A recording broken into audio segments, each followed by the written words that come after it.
all right. Thank you, musicians. Thank you so much. Yes, y'all. I'm still hanging in there. I'm still hanging in there. Let me just say this. You got to be prepared mentally, for this stuff, whatever this is going around. You gotta really, really know, you know. Yeah, baby. You gotta know you better know about the Lord or something about him. But I'm turning the page. I'm turning the page. I just can't get this voice right. I'm turning the page because I'm dealing with drainage now, so that's a good sign, right? I'm hanging in there. Hold on. Oh, this could unclog a drain. I got so much stuff in here, y'all. I got so much stuff in here. This could unclog a drain. I got turmeric, ginger, cloves, ground cloves, and then I got the ginger turmeric tea bags. Honey, they could use this as Drano. You better know him for yourself. If you don't know, you better ask about him. Because this thing ain't nothing, it ain't nothing nice. That's why I kid you not. I kid you not. It's just not. I remember the flu of yesterday and the colds of yesterday. It felt different. This stuff, I'm not no conspiracy theory type guy, but this stuff seems like somebody's manufacturing something and playing with some things. I kid you not. I was talking with my sister Mahogany on yesterday, Michelle, and she was telling me she got her flu shot. She gets it every year. She gets it every year. Now I'm at a point where, I know Tuskegee is in the back of my mind, but I'm going to have to let the Tuskegee go. I bet you next year I will get the flu shot. I bet you. Because this ain't it. I'm telling everybody, wash your hands, get your mask out, and all that stuff, because it affects your sleep, because you can't get a good night's sleep because you can't breathe properly through your nose. So you probably get 3-4 hours of sleep maximum, so it affects a lot. And so with that being said, we're going to be on a modified schedule this week. I'm testing every day as it comes, y'all. I don't want to be on here sounding a certain way when I do certain shows. I can come on here and do a general conversation and sound like this, but I can't do church world news sounding like this. It just wouldn't. It doesn't. The sound just is, there's a certain way I have to enunciate and elucidate on those stories. So I can come on here and talk like this for y'all, but I can't do a regular show sounding like this. Yeah, that's a lot going on, Tyesse Squad. I got the flu shot one year and I was so sick. Child, listen, I think we have to just take it as a case-by-case basis. What works for you? What works for you? That's what I think we got to do, Tyesse Squad. Some people say they take the flu shot and it works out for them. Some take it and it's like, oh my God, what did I do? Okay. Ooh, Tyesse, you should have took that big gulp. You should have took that big gulp hot like that. Well, you're already dealing with your throat. Now you want to score your throat? Oh my God. Well, whatever was back there, I'm sure it's gone now. Okay. Yeah. Kirby Mack said I got it last Tuesday, and I feel fine. It's different. That's why I say take it by case basis. What works best for you, because some of us have pre-existing conditions that can make the flu very, very dangerous. We got a teacher over in Cobb County that got the flu. She got sick one day and she was deceased the next day. It was on the news. They didn't even hold classes Friday because it was so shocking, Hold on one second. They didn't hold classes on Friday because it was so much going on with the students. She got sick one day and she was deceased the next day. So this thing is serious, y'all.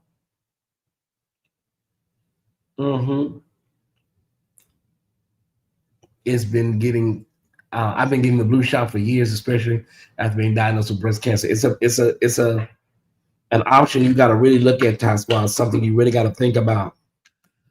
You really got to think about it. And we're getting ready to go into some really.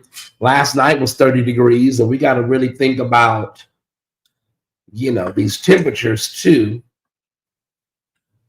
Think about the temperatures. If you're sick and you're going out, make sure you bundle up. I gotta go to the cleaners today. My clothes been at the cleaners so long, y'all. My clothes been at the cleaners. They were supposed to be ready. They were ready. I think Thursday.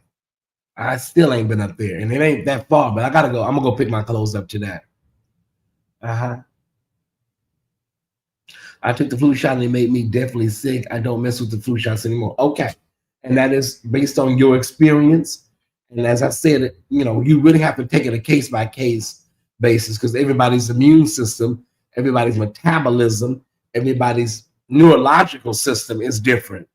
So just take it as we're not saying take the flu shot. We're not saying don't take the flu shot. We're saying do what works best for you and your health situation, if that makes sense. Same thing we said about COVID, the COVID vaccine. We don't say take it. We don't say don't take it. We say do what's best with you and your health situation based on your doctor and your body. Hello, Crystal Marshall. Hello, everybody. Thank y'all so much for tuning in. Yeah, I hear a lot of people say that flu shot takes you down, takes you on through there. Okay.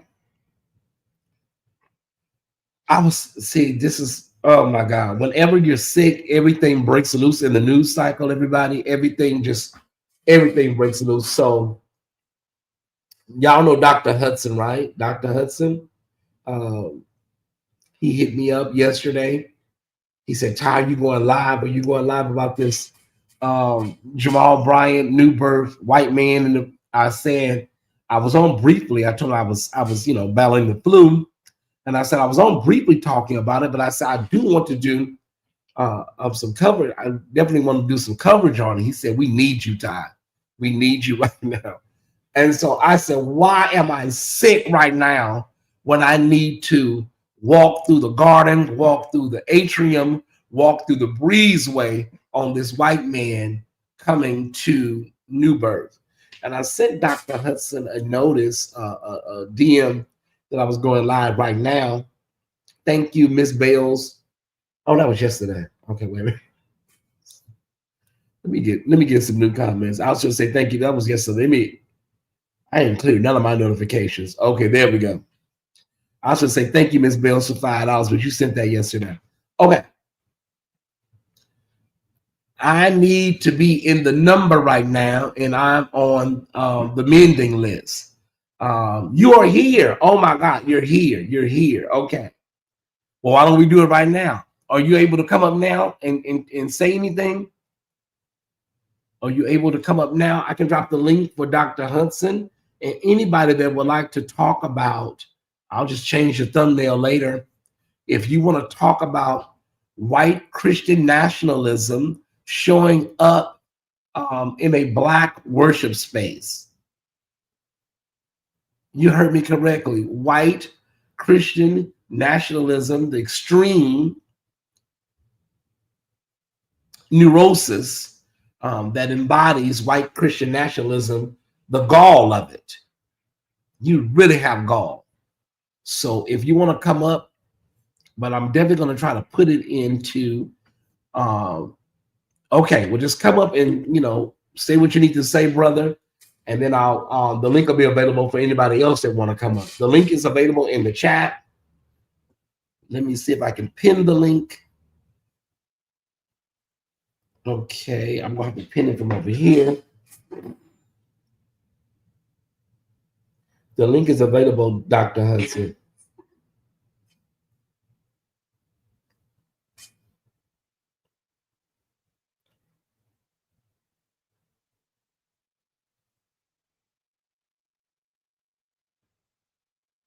I got to go over here and see if I can pin the link.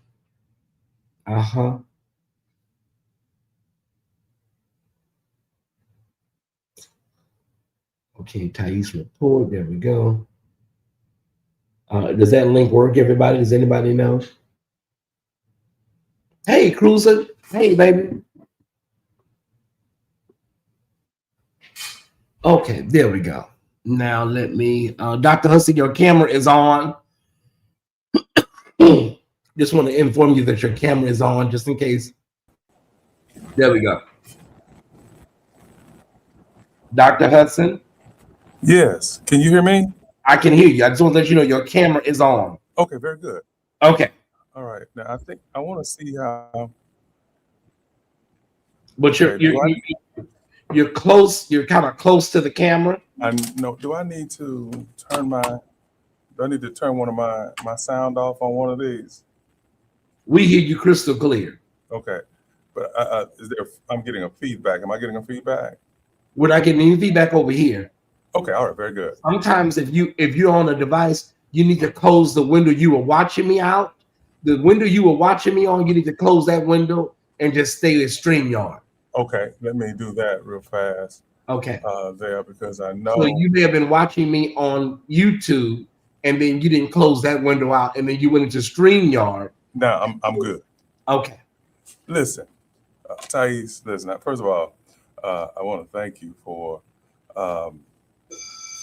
as I shared with you, I didn't know what a lavender marriage was, and I didn't know what trade was either. However, but I want you to know that you actually are a part of my blog sphere when I need a laugh, or even when I need to hear something that is actually somewhat politically enlightening and astute. Now, as you can see, I'm actually in my classroom, and I actually have told the kids to be quiet as I sneak and do this. But let me just say this. I've been on other blogs, and of course, I've been blocked from several for challenging the absolute. Um, I find it quite unchristian the manner in which Dr. Bryant and his wife have been addressed. Wooten, I think, is a disgusting a person. Jamal said something about him that is actually very, very true. Notice that none of these preachers have ever gone viral for preaching the word, but they only go viral when they attack someone else. That's not Christianity. Now, what yesterday has shown is that this is particularly dangerous in the political climate in which we live. I was on a blog yesterday where they continued to talk about how this man is a prophet. This man is a modern day John the Baptist.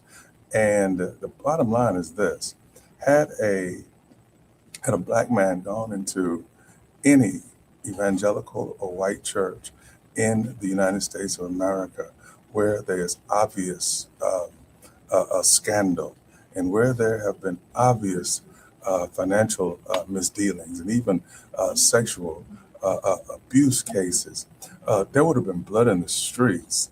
This would not have gone viral. This would have gone viral because because this would have been a bad situation.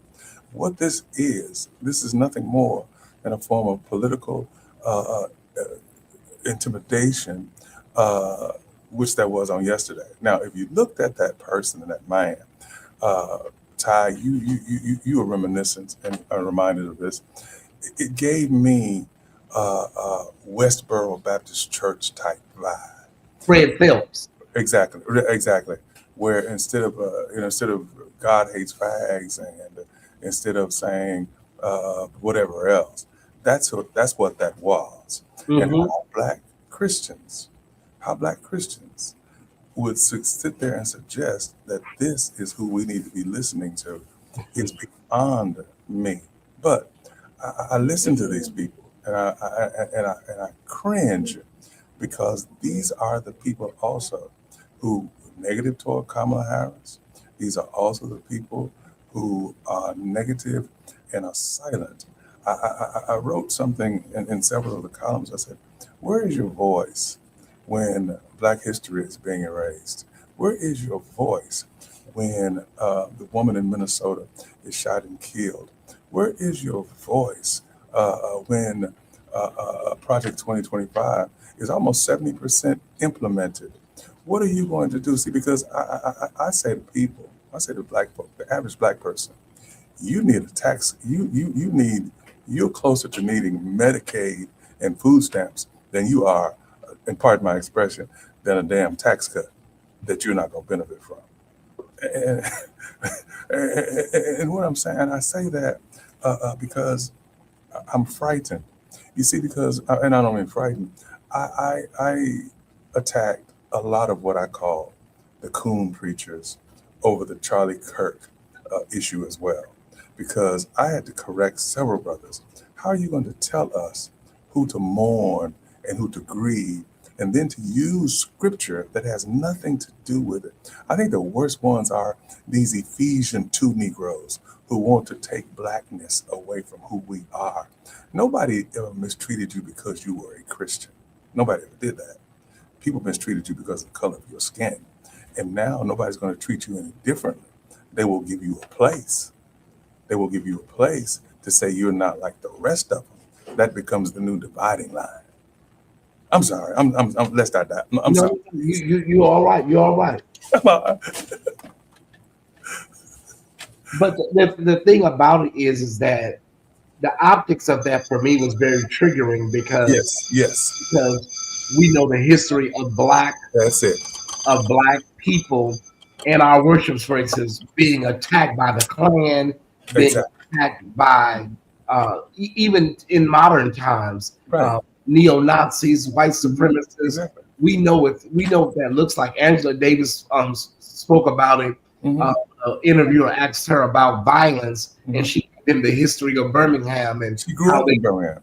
Yeah, and so people need to understand that yesterday was more than just a protester or a heckler. It Exactly. was it was an attack on a black sacred space. Exactly. Yeah. Exactly.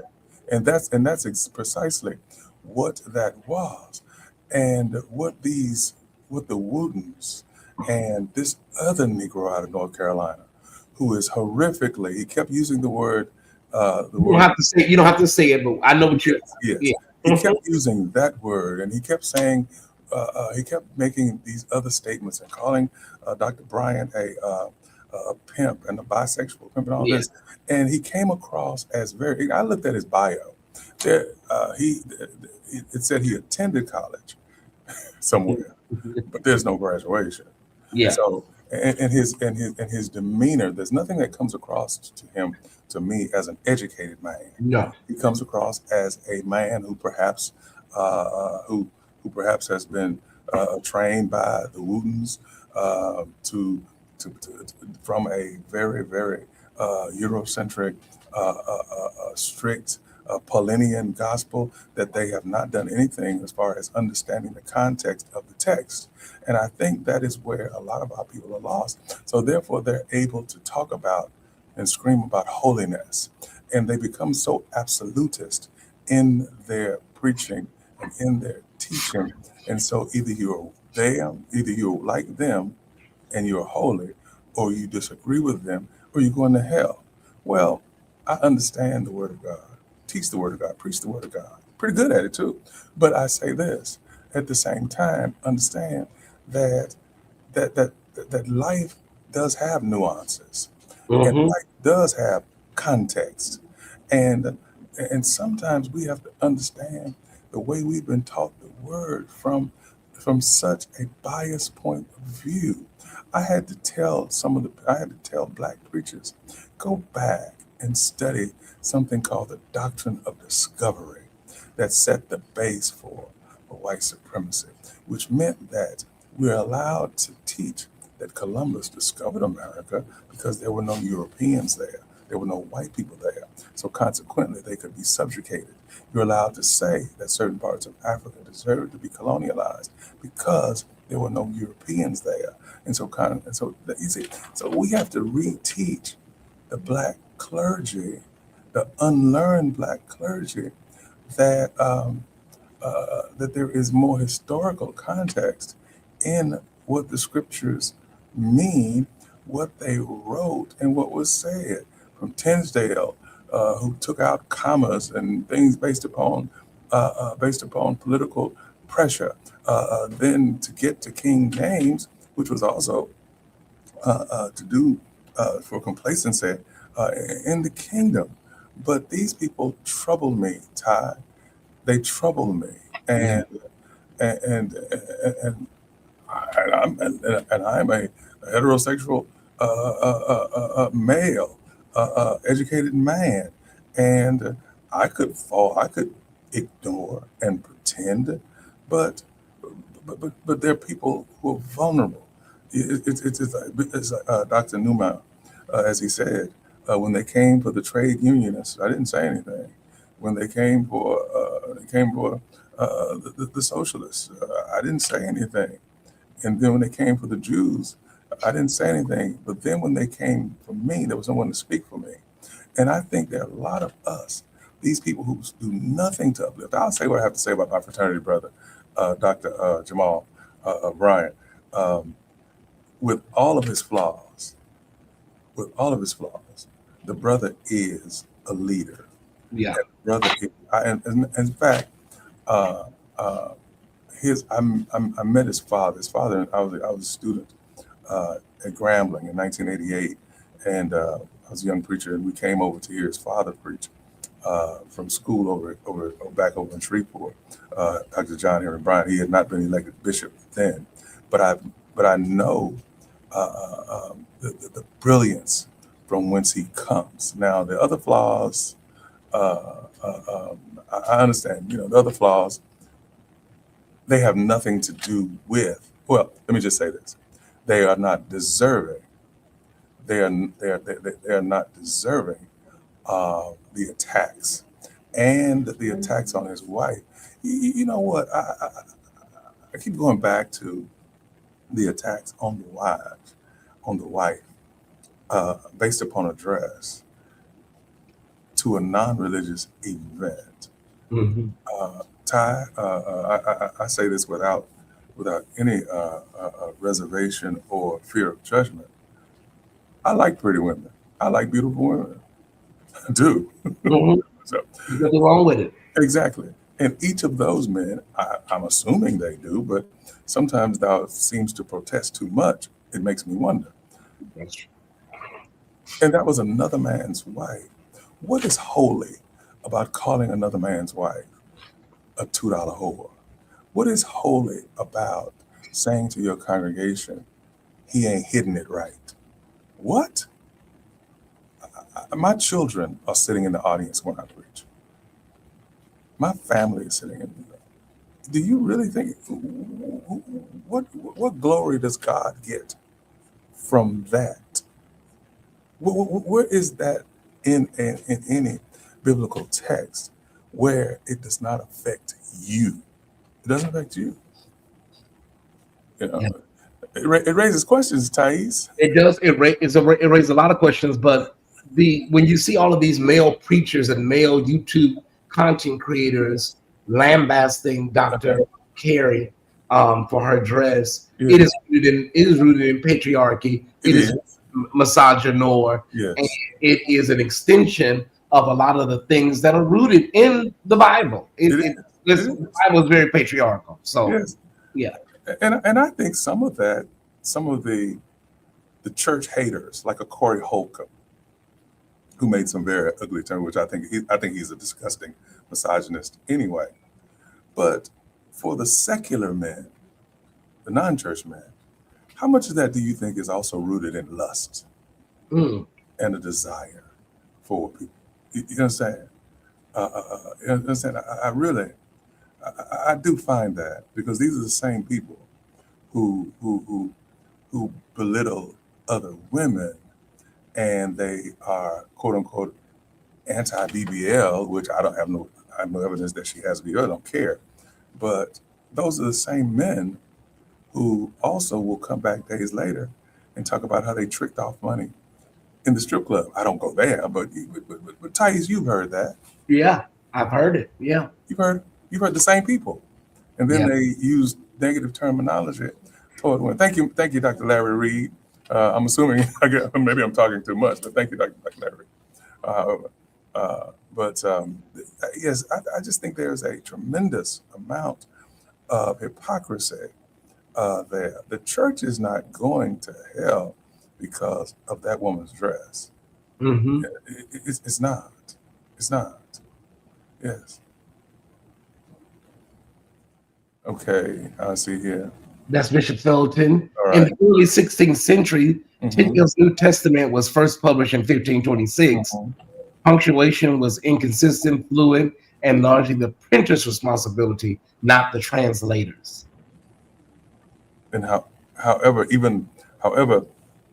some of that also affected how we were to view the doctrine of the Trinity in certain scriptures as well, and in certain other certain other texts as well. How it was actually translated from the Greek into English, and taken from even from some of the other texts that were taken from Aramaic. So there was always some form of discretion as well, based upon the timing, but based upon what point certain rights wanted to get across. Okay, I'm going to bring Michelle in because Go ahead, she's been very patient. Yes. Patient waiting. Go ahead, Michelle. Take it from the top. Let me take this. Can you all hear me? Yes, ma'am. Yes, ma'am. Thank you, Elder Tyesse. Hello, beautiful Dr. Hudson. Hello, Dr. Larry Reed and Dr. Archbishop Wayne Felton that's in the chat and Thai Squad. So, Dr. Hudson, you echo so very well a lot of the things that I was thinking, because when I went on Facebook and I saw a snippet. One of my Thai Squad brothers had posted a snippet of it. When I saw that, rage took over me, because it's like every time they calling themselves white nationalists. My thing is, every time you see a colonizer, every time, whether you call them colonizers, KKK, white nationalists, change the name. Every time you see one of them, you always see a Sambo right along with them. And it bothers me. And I say, and forgive me if that word is offensive to you, Dr. Hudson, or some of the people in the chat, because that's what history has shown us for the longest time. How do you, for all the Black ministers who was coming out against Dr. Carey, all you could see is the woman's silhouette. You couldn't see her flesh. Her clothes, all you saw was her silhouette. All of this over the silhouette of a woman, and she went from, it should have been, I wouldn't particularly have that dress on my wife. That's where it starts. That's where it ends. All this, she's worth $2. You could buy it for $2. And just like you said, Dr. Hudson, it lets me know. So how did you go from I don't like the dress to I can buy it for $2?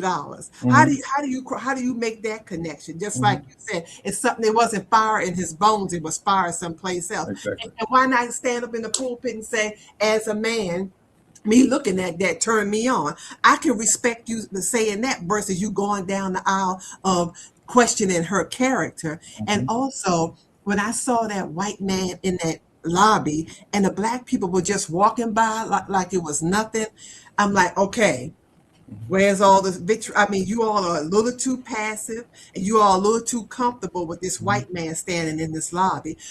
Where's the Black usher? Okay, where's the male ushers? Where's some Black man to take him up out? You all are a little too passive, and you're giving me very much Sambo energy, is what you're giving me. Because like Dr. Hudson has said, if it had been me going into a white space, calling them out of it, then more than likely I wouldn't be here. That's why I'm using the word Sambo. I have gotten away from the whole narrative of we Black people need to stick together. Some of us can't stick together. Some of us really can't. Some of us can't, because some of us are too in love with being a Sambo. We don't.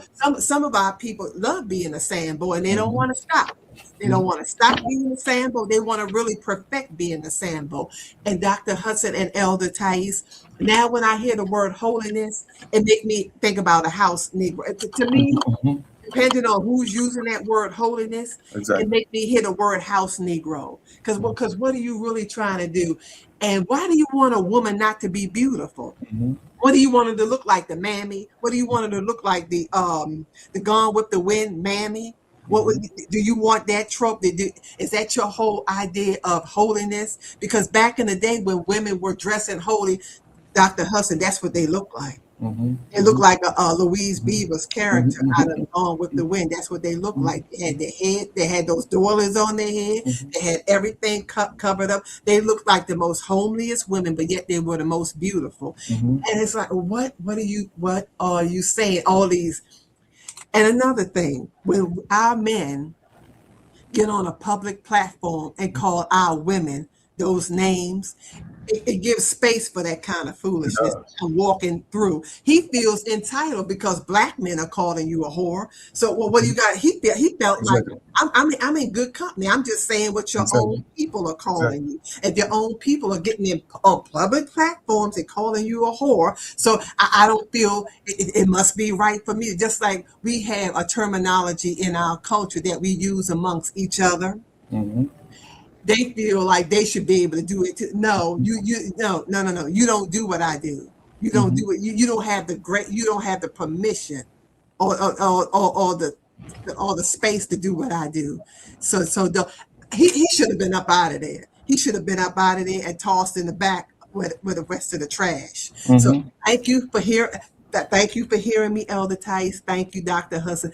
Thank you, good Archbishop Wayne, and Dr. Larry Reed. I love you all. I'll see you in the chat.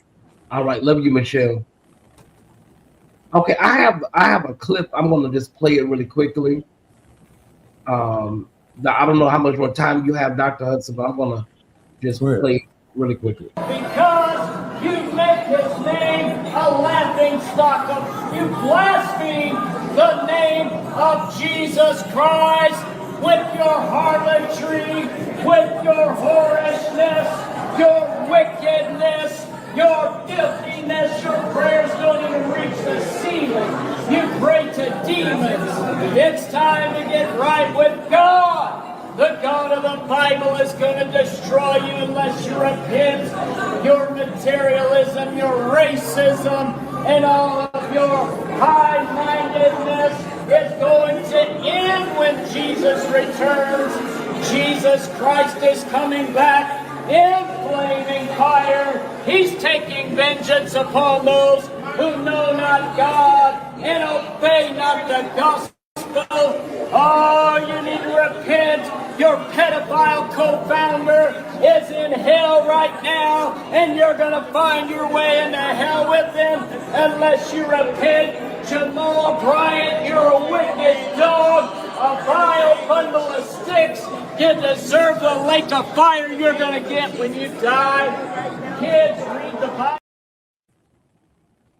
That was bold. It was very, very violent. I didn't even learn about how things can be violent without being physically violent until I heard Iana break that down. It was very violent. We know the history of Eddie Long.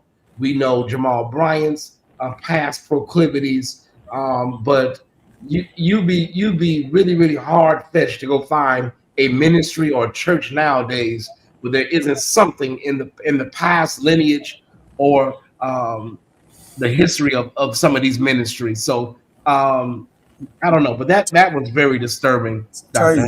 Thais, that, as I said, that looked like, as we said, the Fred Phelps Westboro Church crowd type. Yeah, And I don't apologize for saying the type because, and if you recall, that's what they did to abortion clinics. yeah. They would You know, protest military funerals. They would exactly. protest Right. your funeral. Yeah, Right. And that ended up leading to the death of abortion providers such as Dr. Tiller in Kansas, yes. and it led to abortion providers having to have security and having to wear bulletproof vests. Hmm. And as you said, that is very, very triggering. And so many people are unaware of the context, of the cultural, of the timing of this in the culture, that is dangerous. And then when it becomes cheered on and being acceptable, I said this: where will the holiness and the righteousness be when someone is harmed? Yeah. If and when. I said, will you have no shame, or will you rejoice and claim it as a victory for God? And I really think that some people are so far gone in their hatred of Dr. Bryant, and let's make no illusions about it. It is a hatred for this brother Wooten, who I think is a very hateful man anyway. Yes. And let me say this: last week, he was not far from me in Texarkana, Texas, speaking at something called the Acts 6-4 conference, which is basically a right-wing group of people. He was the keynote speaker, I believe, down here. And the truth is, he plays the victim, but at the same time, he claims that he is still on the side of God. He creates these false controversies to make it seem as though he's always being attacked, while he's an innocent man who's just speaking up for God. And then he says things like, I didn't call her a $2 hole. So then he hides behind the semantics of what he said and say, I didn't say that. Go back and listen. I said him. Well, if you're pointing to him, you're also pointing to her. Yeah. I see the young lady on the screen. Let's hear from her, Tyesse, because Hey, Sarah. get back to my I was just going to say, come on in, Sarah. Hi, how are you? I'm fine. Good, good. I hope you feel better soon. I'm almost there. I'm almost there. But you look good. Thank you. So I want to say, what was disturbing to me about the clip yesterday, when you played it on the show, I had to go back and watch it. If I was Dr. Bryant, all of those ushers would be relieved of their duties that were in proximity and just standing there watching. Whoever is security would be relieved of their duties because there is absolutely positively no way that that should have happened. It shouldn't have happened. You feel me what I'm saying? Like, I'm like, where is the team that is set in place to make sure the parishioners are safe? I feel like they were too passive. They were moving way too slow for me. As Shell said, they was just moving too slow. Mm-hmm. So I would relieve them of their duties. I'm sure he's gonna have to kick it up a notch if he hasn't kicked it up a notch already. And I think some of the parishioners may feel, um, am I going to be safe here? You know what I'm saying? And I'm not saying anyone should put themselves in harm's way who is not trained to do Yeah. certain things. But certainly a church of that size in the climate that we're in, and him being the person that he is, I'm sure they have some undercover people that can make some moves and do some things. Yeah. That could have went another way. Yeah. That's too big of a sanctuary to have a soft target like that at an entryway into the sanctuary. That was crazy. Because it seemed like we could hear someone speaking from the sanctuary, couldn't we? Yeah. Yeah. That was crazy. Yeah. So I just think that whole thing needs to be reassessed. And I think it is very unfortunate that this whole thing about a dress has surfaced. I mean, has caused so much confusion and distracting us from what we really need to be focused on. It'd be nice if these folks had the same energy when it's time to vote. Since the midterm elections are coming, I would like to see who's gonna lead voter mobilization and registration drives. Yeah. I say the same thing, sis. Thank you, East. Always. Bees, you're up next. Bees. Hey, Hey Ty, can you hear me? I can hear you crystal clear, sis. Beautiful. I want to shout out Cece in her absence because I feel her spirit in me. I also want to congratulate Michelle for um, for the conversation that helped me understand why I needed to hit this link today. Ty, I want to talk about safe spaces for Black women. And as much as Black women have done for the Black church, the Mhm. way in which we have supported, given to, died for the Black church, and this is supposed to be the space where maybe we find a little bit of respect, a little bit of safety, a little bit of community, a little bit of camaraderie and support. I am on a job right now where we have adopted a policy on institutional neutrality, meaning all the crap going on in the world, I have to shut up about it. Right or wrong, the policy of my institution is to be quiet and allow both sides to speak. I already know how I'm built. And so when it's right and wrong, there is no both sides. And I understand what I'll be risking when every time I open my mouth. But I depend on spiritual spaces to be able to sit without having to monitor and regulate how I am. I want to be able to be free to worship, to connect, to fellowship, to listen as a Black woman, to be filled and refilled because the work I have to do in this world requires it. What is distressing, even more distressing to me, is that in both cases, it's the woman pastor that's having an issue. One with the dress, but secondly, I don't know if you heard, it was Pastor Carrie praying while this man opened his big old mouth.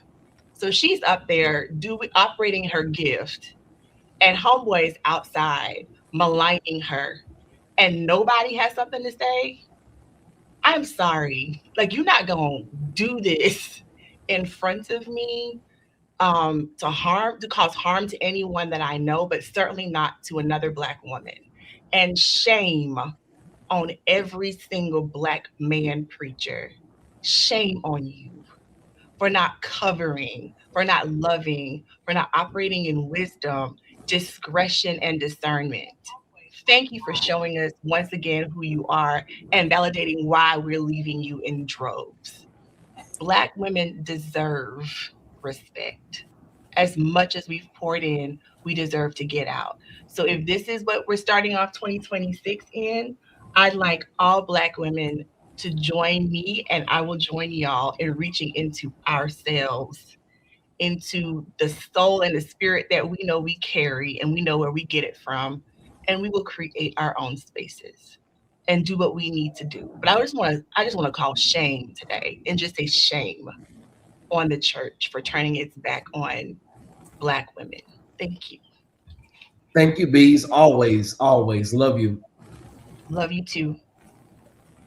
Yeah, Dr. Hudson, it's just a sad state of affairs all around. Right. That this is where we are in 2026. But the fight continues, and nothing really changes as far as the fight. This election, when we saw the results, we knew we would be here. We knew this. We knew we didn't know how bad in some areas it was going to be, um, but to deal with all of this stuff politically, and then we're also dealing with things internally in a space where that should be the one place we should be able to go and not deal with all this extra stuff. So Right. we're dealing with the Gestapo of this administration, Exactly. and then in our spaces where we're supposed to go get solace and relief and organize and mobilize, we have the leaders out here just absolutely doing the absolute most. It's I, but, I but, can't describe it. but I do want to say, um, I don't. I think there are certain churches that are already misogynistic, where that spirit may already reside. Well, yeah. So the election didn't do anything but just Yes, amplify or right. heighten. Yeah. But, Oh, but, of I, course. but I do think that in this particular context, I don't want it to be that in particular that Black women are under any more of attack than black men under the guy in this political climate and atmosphere. Yes, I think that the misogyny that has been shown toward Dr. Bryant's wife speaks volumes to who these people are, who these people are. But if you notice that there are a lot of women in those comment sections that are speaking out against this woman and saying negative things about her as well. I think that is a conversation that has to be, because I went on one website to where I actually think I'm blocked from now, but there were 3,000 comments. And I think only my comment and maybe two or three people who silently liked my comment actually were not on that side of disparaging this man. Even they even talked about. I even heard a reference that this man was a was a was a John the Baptist type moment. If you recall the Bible, John the Baptist did not go into synagogues and attack the Pharisees. They came to him. They came into his space, and he disparaged people. If that's what he was, but it was right. That was righteous indignation. What these Negroes are doing is nothing more than playing to their benefactors and playing to the people who will allow them, as you call Tyesse. They're playing to the audience that will give them the envelope. Yeah, I really believe that, yeah. because I think it goes to the commentary that you made about CC Wyans. And yesterday, when I think when I think my daughter started singing "Goodness of God," that hit my mind. I said, wait a minute, I don't know. I got to tell you, I don't know if we're going to sing that anymore, but we are, because it's a beautiful song. Has nothing to do with her. I was just being facetious here, but understand that yesterday and what has happened in the last 2 weeks has been more of a reflection on these people and their lack of biblical understanding and their lack of the Bible and American Christianity in a historical context. That's something that I appreciate you and Dr. Reed for doing, is putting American Christianity under the microscope of the context of America. One of the strangest facts that I was not aware of is that, and most people know that, the Ku Klux Klan lights the cross. We say that they're burning a cross, but to them they're lighting a cross, and they're doing it for Christianity's sake. But for the years of torment, they've never been labeled a terrorist organization. Yeah, amazing. Now, that's amazing that with the history of a lot of times government sanctioned and state sanctioned violence against black bodies, that organization has never been labeled a terrorist organization.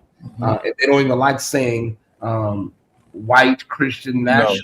They no, don't like using that terrorists and domestic. They don't like all that. they don't. No, they don't. Naida, thank you for being so patient. Absolutely. Thank you and greetings to you, Dr. Gregory. Check your mic a little bit. I can hear you.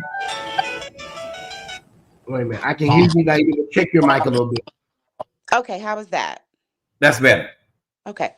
Greetings to everyone, to Tyesse, to Dr. Hudson, Dr. Reed, Bishop Felton, and of course the Thai Squad. I bring you greetings from the Reformation Church of Atlanta, my virtual sanctuary and spiritual community, and from the Alpha Street Baptist Church in Alexandria, Virginia, in the DMV. Um, I say that because I will go down the whole list of ancestors, but we don't have time. But I do think it's important, for the sake of context, that I present the position that I have today and always, at least for the foreseeable future, against and a vocal resistance to those who have melanated skin, but are presenting themselves as an affront to everything that is progressive for Black people, like the Bishop Wootens and everyone else who we may accuse of acquiescing to the oppressive regimes that are in existence today. I wrote down my notes this time because many times I come full of emotion, but I want to be controlled and calculated in what I present today. And I've had a lot of thought and feeling since the dress. Um, I had ideas the moment we discussed this the first time, Ty, on your Mhm. platform. And I thank you for allowing us to kind of give our thoughts sound then. I also think it was important for Pastor Bryant to defend his wife and to say that he bought the dress and to make sure he defended his wife in the presence of many. I think it gave license to other men, brothers, husbands, sons, friends to also defend the bodies of the Black women in their lives. I think it is very curious that even in the church house, the body of the Black woman is the topic of discussion. And I think above all else, that's what should be protected.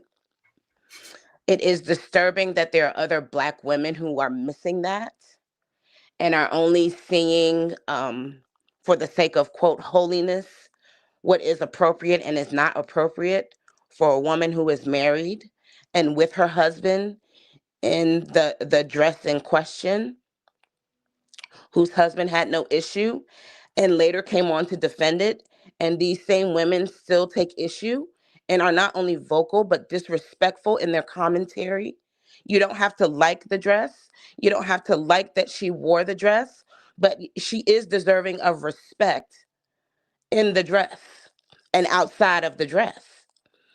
And so it's funny because even this morning I was saying to myself, and I guess to Dr. Carey in my mind, as a stylist, and I'm not a stylist, but I was seeing myself as that. And I was like, make sure in every dress you wear, there is a flesh tone something. And I know y'all probably saw this in the comments, but I want to give it sound in this moment because that's the energy in which I said it.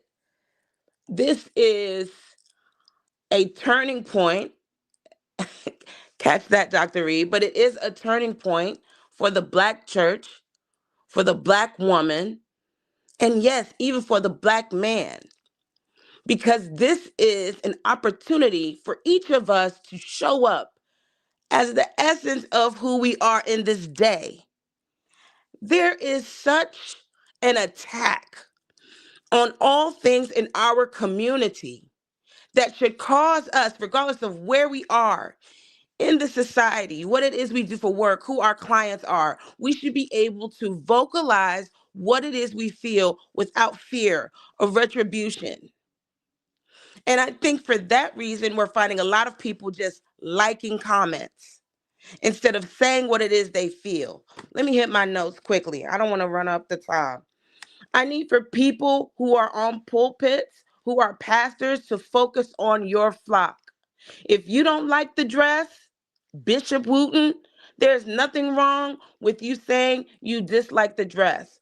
But to call a woman or infer that she is whom she is not and suggest that a man is not who he needs to be as a man, husband, and spiritual leader, you've crossed the line. Focus on your flock. There's a way to express what it is you feel without demeaning anybody else. If nothing else, you could have just said, ladies, this is how you could dress. Instead of wearing this, wear this. How about this as an option? No one's saying you need to be soft and pink, but quit being disrespectful for clicks. I'm not with it. Okay. Next thing, the dress was beautiful. I loved it. Pastor Bryant has Baltimore roots. I'm, excuse me, I'm sure he's not used to the passive posture of those in his congregation. And I am sure that there's some training and some readiness that the ushers, staff, and security are going to need. This was a surprise. This is not something they expected, obviously, because it took way too long for somebody to get there. But let me just say, as a parishioner in a building, I would have been out there disrupting the disruptor. And I was wondering why the ushers had the doors open. You could hear whomever was praying, and now we're learning that it was Dr. Carey praying, but you could hear her trying to compete with whatever the disruption was out in the vestibule. And that's embarrassing. Why I got the door open? Okay, next thing. It's key that if, and this is just pulling a book out of what I'm used to, that church, a church of that size, a church of that attention, that much attention in the public eye needs off-duty police and or private law enforcement at all times. At all times. He should not have had 30 seconds with that. As soon as they saw someone who was not probably a normal attendee walk in with another person holding a camera, they should have known what was up. Duh. Okay, I need my whomever to see who this is. Get on the walkie-talkie, follow him, and make sure he finds his seat. That's that language, but y'all know what to do. And finally, I will say this. Press charges and ban that man so that anyone else who thinks they can be that type of a disruptor knows they're going to be met with some resistance. I thank you so much for allowing me to speak, Tyesse. Thank you so much to the doctor as well. And I want everyone to have a beautiful and lovely day. Great day to you all. You got it up off of you now. I know you feel lighter. I do. Thank you so much. Bye-bye. Bye. And I think Ms. Naida, her pastor, Dr. Howard John Wesley, up there at Alpha Street, faced some threats and the need for extra security following the death of Charlie Kirk as well. So what I'm saying is, but I don't want us to lose sight of what happened, because I think we can get bogged down into what New Birth should have had and what they didn't have, and measures they need to correct it. Because yes, the ushers may have seemed to be unprepared or may not have been trained for such a crisis at that point. But I don't want us to take I don't want us to take the focus of the violator and put it on the church itself. I'm sure that there is security there. I know that Jamal, Dr. Bryant, is accustomed to receiving threats. In fact, he talks about it frequently. I know that he's accustomed to that. So I don't want us to make the issue about the lack of what we think may have not have been security when we were not there. But the issue is, why are we? Go ahead. But with what happened with our church, Mother Emanuel in South Carolina, we just cannot. What happened with Sister Loretta over in Southern California, and what has happened multiple times with people approaching the pulpit, tackling ministry. Some of them, some of them have not been armed, but we've had situations in Texas and Michigan where people have come into churches and unalive people. So we got to be really, really mindful that we do. It comes in, you don't know whether they are a whack job or whether they are an armed whack job. Exactly. So yeah, we can't downplay that, because a white man came and sat in Bible study with black people with black bodies and then assassinated all of them. Exactly. So yeah, we definitely got to keep our eyes on the prize. I know Monday morning quarterbacking and hindsight is 20/20, but we got to be mindful. I see somebody in the green room by the name of Corporal S.T. Smith. You need to turn your camera on. Unfortunately, we live in a time where we just can't bring people up without seeing them. If you can turn your camera on briefly so I can see you, and then we will give you, credence to come up. If not, I can't bring you up. I have to know you personally. Now, Tyesse, I'm going to go ahead and get back into class. Okay. Thank you so much for coming by. I appreciate you. Thank you very much. And you'll be seeing more of me Thank more you. consistently as well. Thank you very All right. much. Thanks. Thank you, brother. Okay. Corporal S.T. Smith, if you're still in the green room, you're more than welcome to come up, but can you turn your camera on so I can see you first?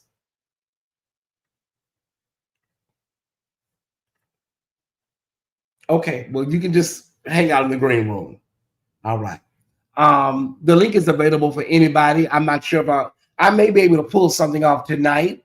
Who knows? But just in case, now is the time. Now is the time. Okay. Okay, I see you. You can turn your camera back on. Okay. You can turn your camera off, Corporal. All right, there you go. I may be able to pull something off tonight.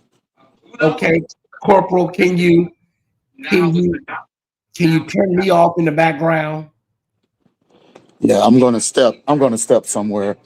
I'm gonna step somewhere where, because I have another.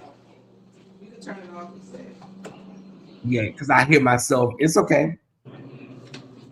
How you doing this morning? I'm good. I'm good.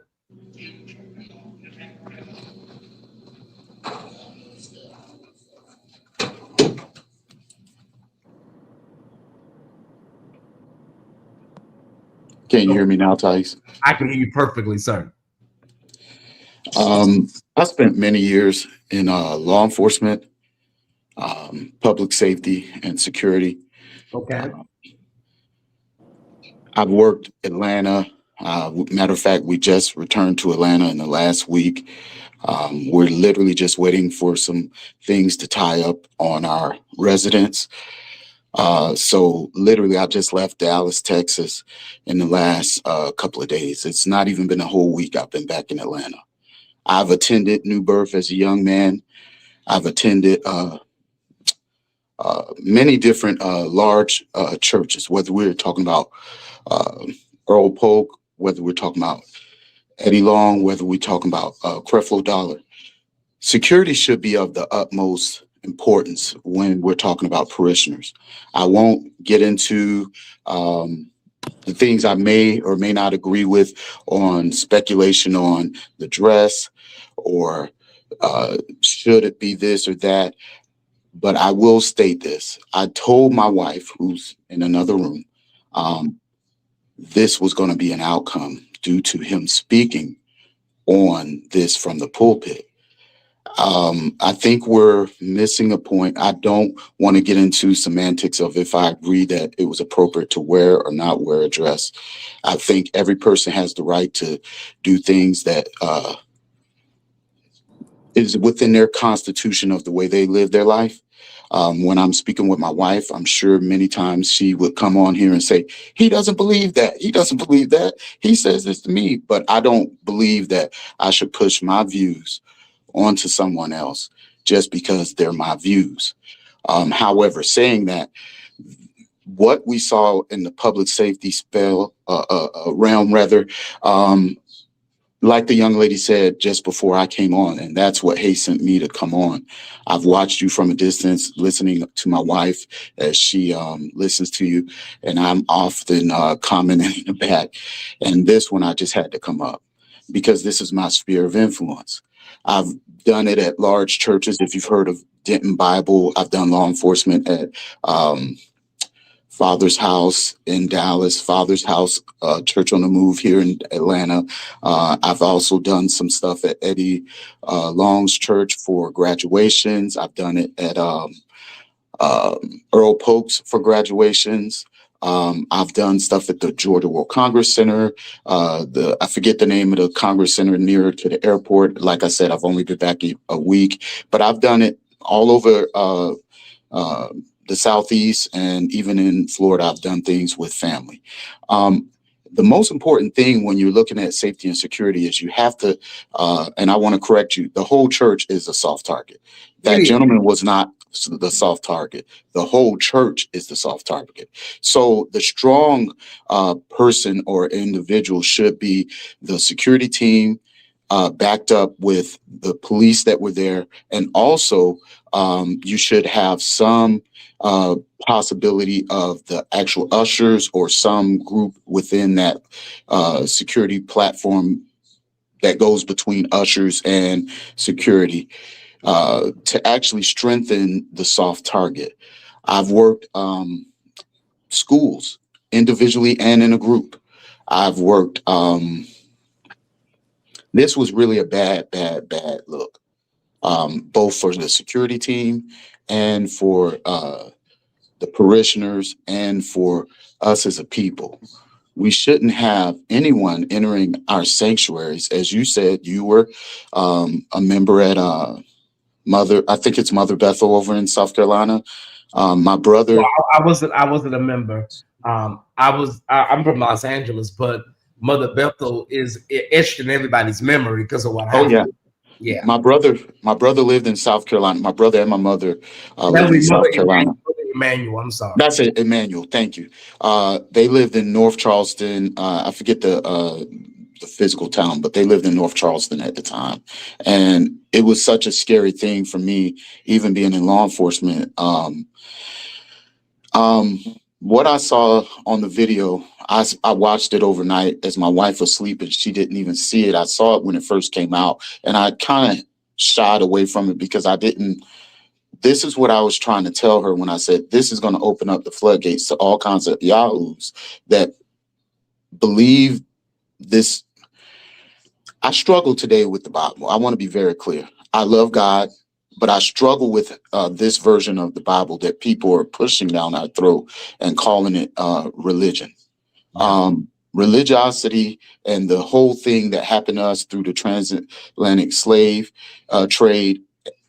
And even what happened to us, those of us that were already prior here, and then this whole thing to coerce us into a religious belief system that is a Europe-centric version of what the Bible is. And I struggle when I see ministers pushing this version of what we call the Bible. That is my spiel. I'm going to leave it there. But when I see us as a people congregating at these places and there's no safety, that's what my whole life has been signed up for. I will tell you, and my wife and my family would tell you as well, I don't go to a restaurant without watching. I don't go into any place without figuring out where the exits are, where my ways of egress are going to be, how I'm going to lead my family or friends or those that are surrounding me safely out of this environment. I grew up in South Florida. I witnessed some things that went on during the 80s in South Florida.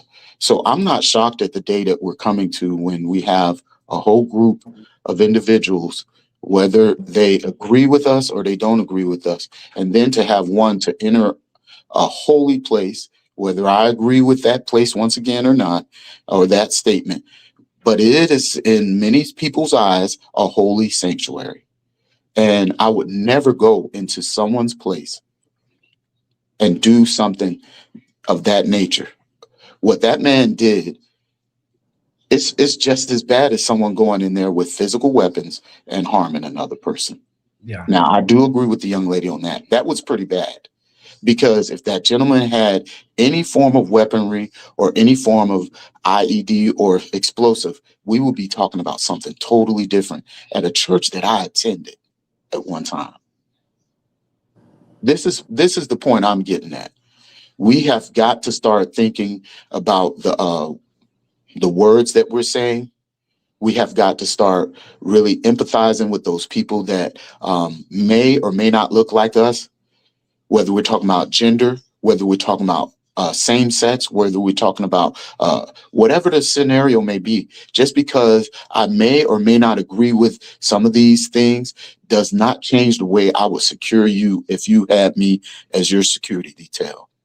Because these things as security should be apolitical. When I saw how long it took for those security officers and actual police, greeters, and ushers to take some form of action was just too long. He shouldn't have stepped 10 feet into that place and barking out anything without being grabbed in a soft, empty hand restraint by his elbow, spoken a few words into his ear. The way I usually handle it, I say, hey, we're going to handle this two ways. I say it softly in their ear. We're going to go out this door, or I will take you by this elbow and take you to the ground. That's all you have to say to this gentleman in his ear. Whether I'm in the fear of God, or God knows my heart. And I would have taken that gentleman out that door. The clip I showed was 1 minute and 17 seconds. And I think that wasn't even the complete tirade, but that was 1 minute and 17 seconds that I showed earlier. Yeah. It was as the young lady said, like I was saying to my wife, I understand some of the things she was saying about the lady at the that was praying at the time. I want to be very clear. I don't think a gentleman in that state of mind cared about her gender as much as what his whole purpose of walking in that door was. And that's why I'm stating what I'm stating.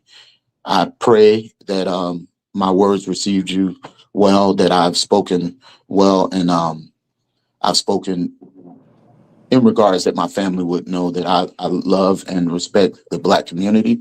I don't always have to agree to everything in this community, but I love you. I love your people. And I do listen from a distance.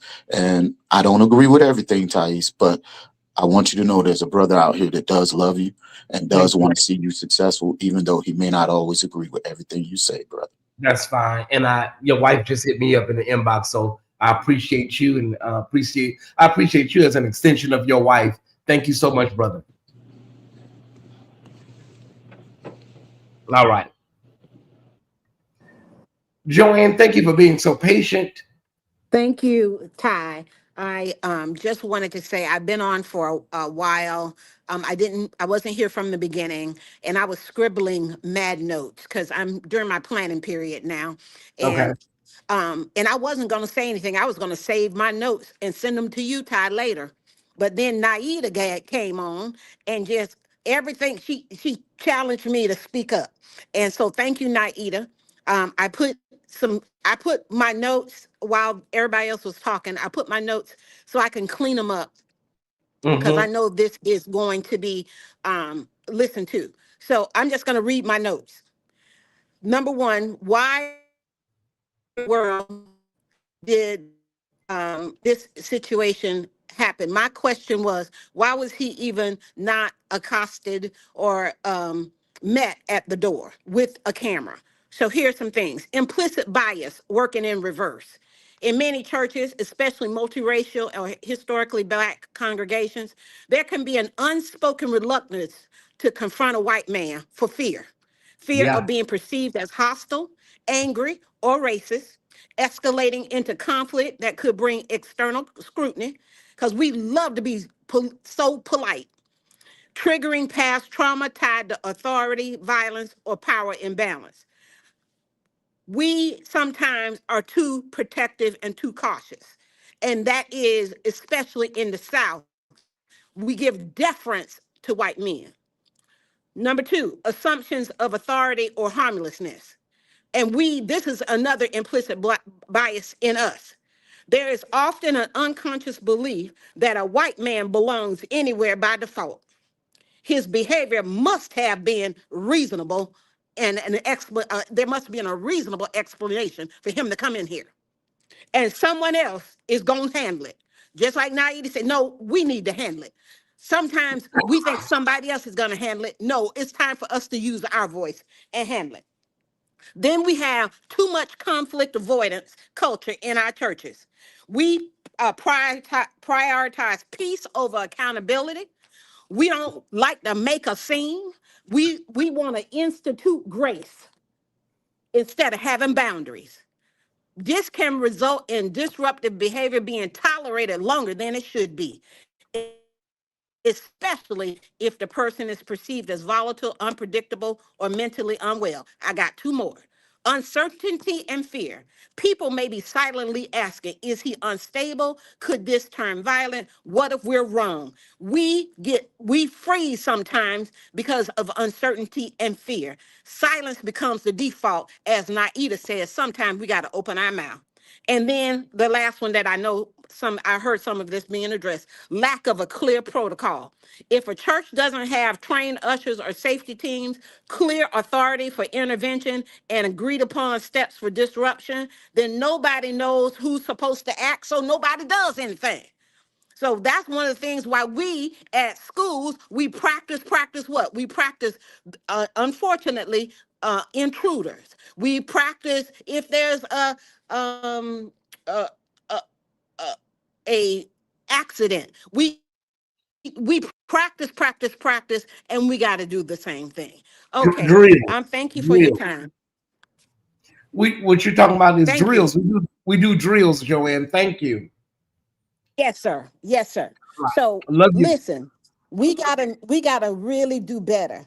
And thank you, Naida, for helping me and make sure that I use my voice today. Thank you, guys. Love you. I mean, a lot of people, I knew that I said, I just saw the response from everybody yesterday. And I said, I got to address this some kind of way. Dr. Hudson reached out to me and said, are you going live? And like, oh my God, why would I be sick right now? But I'm glad that I was able to do this right now because I can change the thumbnail and we can have this particular show in the can, right? I want to shout out everybody today. Yes, Jason Bates, all of the panelists that came by today because you articulated that which needed to be said. So many people are in the chat and they're just not linked. They're not linked people, right? So they just want what you said to be said. They just sometimes they don't, the link is scary to some folks. So I'm glad that everybody was able to come on and articulate probably in some area something that somebody in the chat wanted to say. And so it's important, but it's also important to understand that we are in a new era of civic engagement surrounding Black church, Black worship spaces. We've been here before with different discussions, not just the dress. We've been here with all kinds of things when it comes to viral moments and whatnot. And so we should be able to, on both sides of saying, well, I didn't like the dress or it was inappropriate. And we're also able to say, well, she has a right to wear whatever she wants. I understand she's a first lady, but she still has agency over her body and her aesthetic. We should be able to say that online and everybody go home to their respective locales. We should be able to, when it becomes a problem is when people that get in the bully pulpit and get in these sacred spaces behind the sacred desk weaponize these hot topics, these trending topics. And we know what you're doing now, Bishop Wooden. A lot of us didn't catch it before, but now we understand that you understand how to get clicks, views for your fledgling ministry. We do understand now that Bishop J. Drew Sheard, the presiding bishop of the Church of God in Christ, is not just complicit, but sometimes silence it speaks volumes. I think you're scared personally, but then who am I? We must in this new era of conversation and dialogue, we must be willing to do what our viewers did on today, hitting this link, come up and articulating pro or con, whether you agree or disagree, speaking truth to matters that matter. You have to speak truth to it. There's no way you can tell me that a Hotep, a Black Hebrew Israelite solo would have been able to go in a white space and operate that long Even the Black Hebrew Israelites know to go to the sidewalk or go to a perimeter outside of the worship space. You know, even they have respect for. They'll come. Don't get me wrong. They will come, but they understand worship spaces to the point where they're not going to bombard and come all up in your church. They stay outside on the sidewalk, right? But for that man to do that and feel comfortable enough, and the reason he felt comfortable enough is because he saw the dialogue going on amongst our own people. Want to be clear. The reason he felt comfortable enough going into that sanctuary is because he saw online what our own people were saying. Eddie Long's history, Eddie Long's legacy has already been cemented in the annals of Christendom, Black churchdom, whatever you want to call it. Okay, it's already been cemented. We don't have to go over that anymore. Go watch a documentary or watch one of these loosely based films, right? Okay. And so, like I said, we don't need nobody white. I'm just going to call it out. We don't need nobody white telling us about our in-house or anything that we have going on in our Black world. We don't need you coming telling us anything because we can't tell you shit about white supremacy, about how y'all, run amok, raping, robbing, and pillaging throughout, all of these indigenous lands and countries.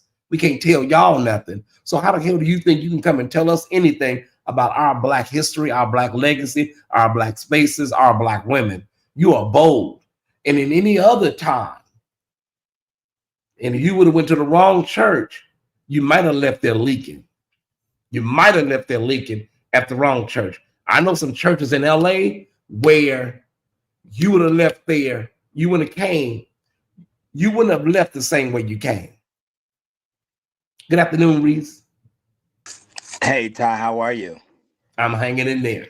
Oh, likewise. Yeah, I just wanted to say with that situation at the church, I'm in Germany, of course. And as a service member, I've noticed that there is a lot of boldness as it pertains to people who are white, with number one, trying to erase some of the things. Like, I know MLK weekend is this weekend, and I dealt with something this morning as it pertained to me being on the radio and talking about Dr. King. Yeah. It was as if it was like, you want me today actually kicks off MLK week. Yeah. And so they, my thing on the station, I was like, each day I'm going to give a fact about Dr. King. And one of the facts was that his family sued the government and won. Yes. And that was one of the facts that they said, steer clear from it. And it was like, but why when it's the truth? Mm-hmm. And, I've got people in my office that are saying that, hey, I feel like some of the things that we're trying to do is null and void. And I've noticed that with young people that I work with, they're starting to lose hope because we don't see enough.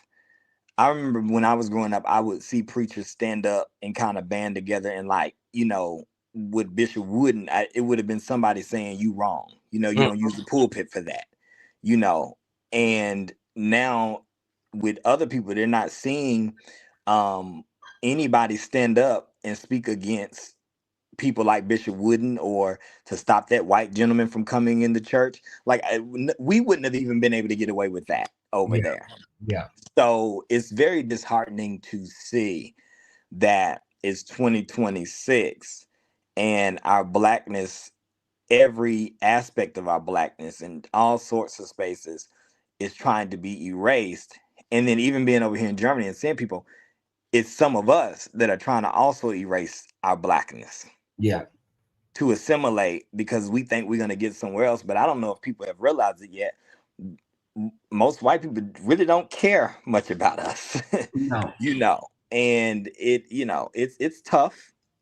I think things are going to get better, but we just have to start to have more of a communal sense and a communal mindset to where we're able to support and help one another and basically speak truth to power, even if, and use courage, personal courage to say and stand up for what we believe in and what is right, and practice Sankofa going back to fetch it, realizing where you come from and not forgetting it just because you got a new job and got some money in your pocket. And I think we've forgotten that piece too, is where did we come from? And get out and vote. But I digress. I agree. And I thank you. and as you maneuver this week, brother, through Dr. King and his legacy, people oftentimes don't talk about how he was abandoned in the end by his own people, and how it was many organizations that he either helped found or either he helped assisted into prominence that all turned their backs on him in the end. So be sure to really drive that home, because we see a lot of that now. We see a lot of that now in today's time. So thank you, Reese. I always appreciate you showing up. Likewise. I'm glad you're feeling a little better. I am. I'm just trying to dry it up. I'm good now. And hopefully you live tonight, because I can watch you on my way to work as I do when I get up. But all right. All right. Love you, brother. I'll talk to you. Love you more. We gotta be mindful in the age in which we live in right now, y'all. That there is a segment of church. There is a segment of Black churchdom that has tapped so much into religiosity that, there's really I don't think there's any common ground to be met. Okay. When you see that pastor that was over there, he said he's a supporter of Wooden. I guess that's his mentor. I don't know what he is, but when you see that man using the F-bomb in the pulpit, right? And then you go in the comments and you see people say, oh my God, he's talking right. Oh yeah. We need this man is using the F-bomb in the pulpit and talking about Jamal Bryant, another minister, as though he's talking about somebody off of the streets. When we see that level of decency has been eroded, just people being convicted enough to say, there were a few people that said this isn't of God. But when you see that, you're like, okay, that's shameful. Like who? And then get this, you won't even have Bishop Wooden come out and say that, because of course he agrees with it. He's not gonna come out and say, well, that's not how I feel. That's not how I approach the gospel. That's not how I teach, disassociate himself from that. What he will do is pretend like, oh, I didn't know it was going on. The same way he pretended like he didn't know that situation in Las Vegas was going on with the Kojic pastor that was out there molesting and sexually assaulting women. And it was another blogger that had to put it out there, Yeah. And so they have tapped so deeply into religiosity. I say it all the time. Whatever that thing was, that look that LaShawn Pace had, my girl LaShawn, she had a look over her face the last couple of months of her life before she became ill. She would just be sitting there reading that Bible all day, reading it all day, and just looking just like she was just gone. Larry always says, their minds is just ate up. The Bible is a thing. It's a thing that is helpful and blesses people and gives people knowledge. But that Bible, honey, if you digest too much of it, it can really mess your mind up, because people start taking this stuff literal, and they read it all day long and read it from sun up to sundown and not going outside and haven't talked to nobody and just read the Bible all day. Your mind, it can become fried. You don't even know what's real in it. You don't even know what's reality and what's spirituality and what's natural and what's real. And your mind is just chewed and ate up. Jamal Bryant is more educated than the majority. Yeah, that's true. That is very true. You see people like that officer. You see somebody like that pastor that was over there using the F-bomb, like Dr. Hudson said, these people probably didn't even graduate from a community college, let alone a higher education. or high academia. No, not at all. Religious psychosis. Yeah. He gives me woman. Oh yeah, those are the toxic masculinity F-boys. That's who they are. They are rooted in toxic masculinity, fragile masculinity. Those type of guys, yeah, they often are. Hate speech from the pulpit is hate speech. See, I remember Dr. Hudson brought him up. I remember Fred Phelps before he turned into maggot food. I remember him. I remember him going to service members' funerals. I remember him going to service members' funerals and protesting, grieving families. I remember when celebrities that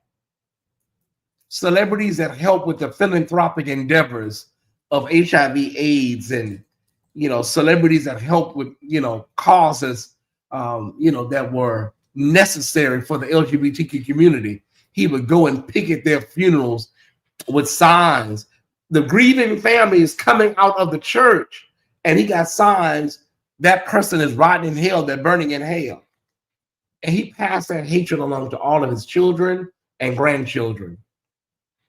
His name is Fred Phelps. He was from either Topeka or Wichita, Kansas. He was just a hate-filled man. And I don't see anything different between Fred Phelps, in my opinion, and Bishop Wooden. The energy is the same. They were horrible. You may be able to pull up his daughter. Tyra Banks platformed them. She just wanted to bring them on. Tyra Banks, you could go and pull it up on YouTube, brought Phelps' daughter on her show. I remember watching it live on TV. And you can see the hate coming off the screen, and you don't know what the hell happened. You don't know what the hell happened to this man, whether he was a victim of molestation or whether he was a closeted homosexual himself. But the hate he had was unlike anything I ever saw in my life. They did it at Matthew Shepard's funeral. Somebody that was a victim of a hate crime. You don't even have enough empathy to understand that there's a family that is grieving, a family that is going through bereavement. You don't have to like gay people. You don't have to like anything. But you don't even have the Christ consciousness in you to say, this family is going through something right now. They came and picketed my, when I was going to City of Refuge. They were over there picketing outside of City of Refuge. Bishop Jones told everybody, don't engage. And we didn't, That's her name, Shirley Phelps. So when you see people, and they were out there talking about Carlton Pearson was a heretic and it's heresy. And you see some of the stuff that's going on today in our pulpits. You know why they wanted to call Carlton Pearson a heretic? Is because he was light years. So let's do a set of light years, right? We got a set of light years. Now let's do another set of light years. Okay. That's how many years he was ahead of these people out here. Some of these people can barely do verb noun agreement. And you want to battle a Carlton Pearson spiritually, intellectually. He was light years ahead of these people. And everybody knew when we saw some of the, the counter talking points, that hell is something, how I see it, hell is needed because you have to have somewhere to send these other people, them and they and all of that. And I also believe, this is my personal opinion, you don't have to agree with it, but the reason why, well, let me say it like this. When you look at the Gospels, Matthew, Mark, Luke, and John, and you look at Jesus' life, it's all in red, so you can't miss it. When he speaks, it's in red, right? So you look at it and you see his life. Everywhere he went, people were healed, delivered, and set free. Even if he had to admonish somebody or had to, chasten or correct somebody, it was done in a certain way. But when you look at the Gospels, Matthew, Mark, Luke, and John, and you see Jesus' life, and then you mirror it to today, it's not the same. When you look at these people, when you look at Jesus' life, and you look at somebody like a Bishop Wooden, and you got to say, that don't feel the same. It don't look the same. Why? Because they're not operating out of a Christ consciousness. Most of them are operating out of this dogmatic, patriarchal, anti-gay, and anti-everything lens or gaze, Gaze. That's how they're operating. That's why it feels like this don't feel Christ-like. It don't. That's why it feels all on and off. Mm-hmm. It don't feel like Christ-like. It don't, because they're not operating out of that. You got Patrick Wooden, according to the Heat Show, and his son-in-law that are affiliated with Turning Point USA. I was wondering why he was so, this anti-abortion. I was wondering, like, what is that about? What's going on with this guy, right? And it makes sense because Turning Point USA, that's where a lot of money is at. If you're able to tap into that, step and fetch it tap dance that you have to do to get that proximity to whiteness, right? And I don't know what people don't understand.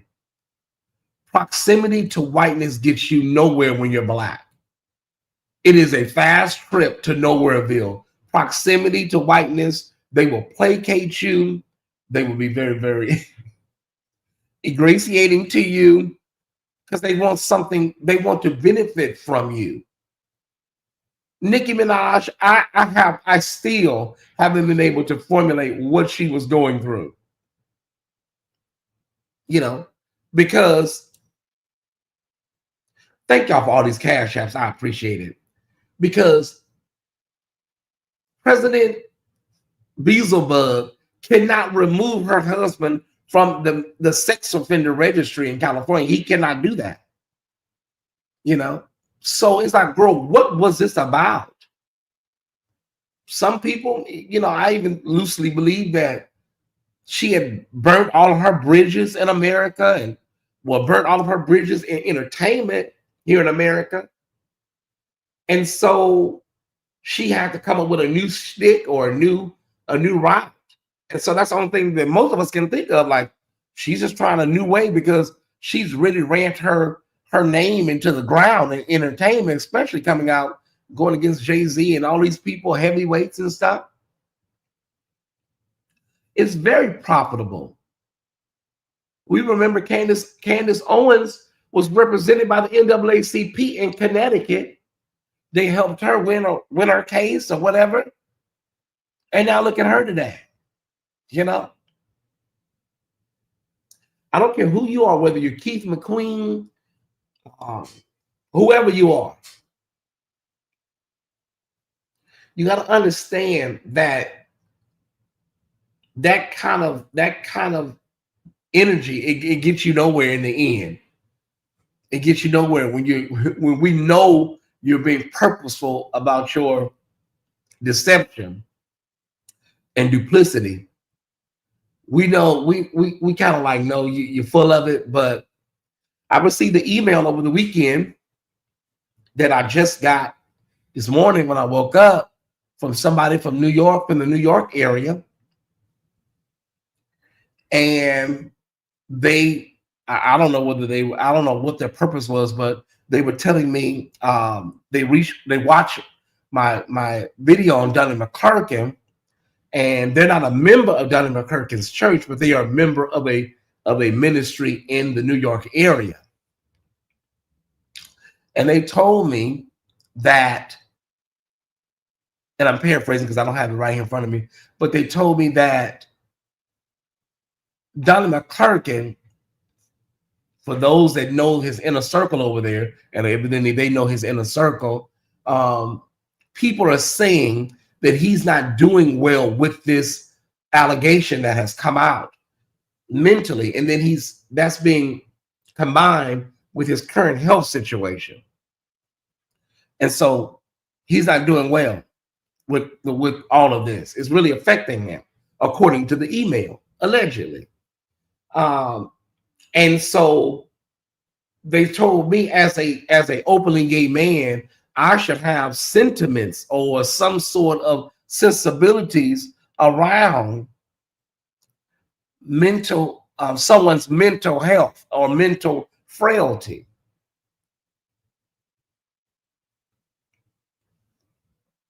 And, they always open up with a pleasantry, and that they also said that they're not trying to tell me how to dictate my show or whatever, but just be mindful that, a lot of people out here are going hard on Donnie, and, we don't want, something that, go on with Donnie. I don't know what they were alluding to.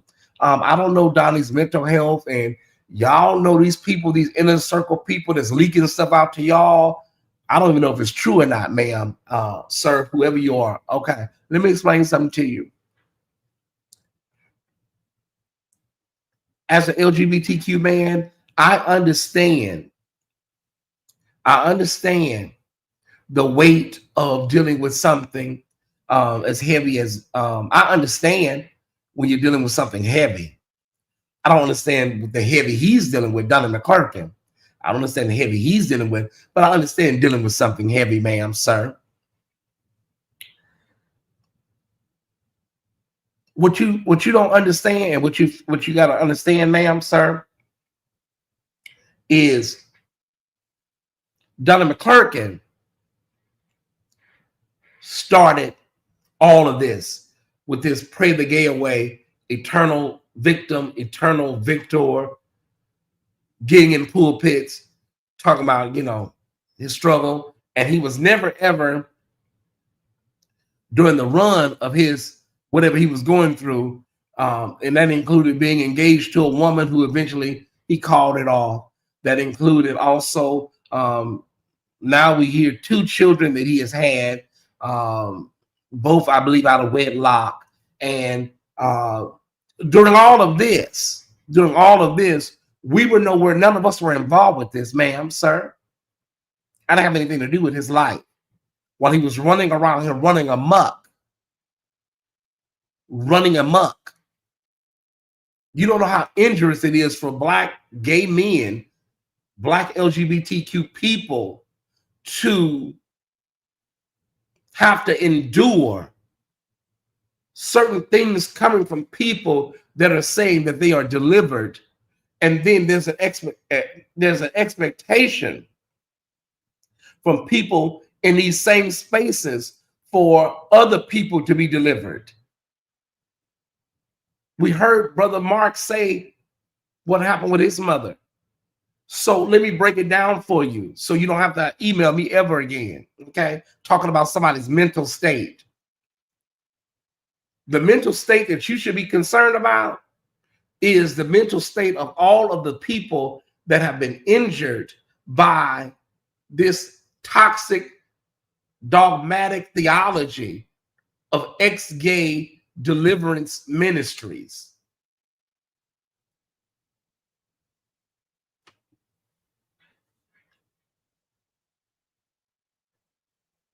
That's what you guys should be concerned about. The people, many men that were told by their families, look at Donnie McClurkin, he got delivered. They did it with Magic Johnson. They oftentimes would talk about Magic Johnson in the HIV/AIDS situation, as though everybody had the financial resources that he had. So people would do that, like, Donnie McClurkin got delivered. What's wrong with y'all? What's wrong with, Meanwhile, this man is out here, and I'm going to say allegedly for the purposes of the record, but this man is out here allegedly, although I know better, allegedly out here still doing the absolute most out here on the streets. At best, somebody say, well, it's called struggling. But at best, You are living a duplicitous life while maneuvering through church trauma and church dogma with your own personal demons and things that you were working through. That's when I don't feel sad for you when I see you live. He went live again last night playing the piano with all these people around. You're doing that to try to pull on people's heartstrings. Because the fact of the matter is, you're shook right now. I saw it in your face, sir, when you went live the other time. You're shook. Everybody can see it outside of the Bible brain people. Everyone can see it. You're shook. Because you don't know what this man is going to say. Here's another thing. I was talking with my sister Pam just yesterday about this. He went live again playing the piano just randomly with about 8, 9 people around him, just singing randomly. And he does that a lot, but it's like all of this, like, sir, first of all, I don't feel nothing. I feel absolutely nothing. Second of all, you know, sir, it is what it is. But I was just talking with Pam about this. What these people fail to do is, and it's like Diddy. They've done so much and they've done it so long, you forget what you've done. You forget someone, and I think in their minds, they do formulate like, I don't know what he's talking about. I didn't do nothing. Because it's been so many years and so many incidents and so many other people. And yeah. And then you're getting older too. They be forgetting all the stuff, all the SHIT that they have done. And it starts getting foggy and you're already old and then you got health issues. You done forgot.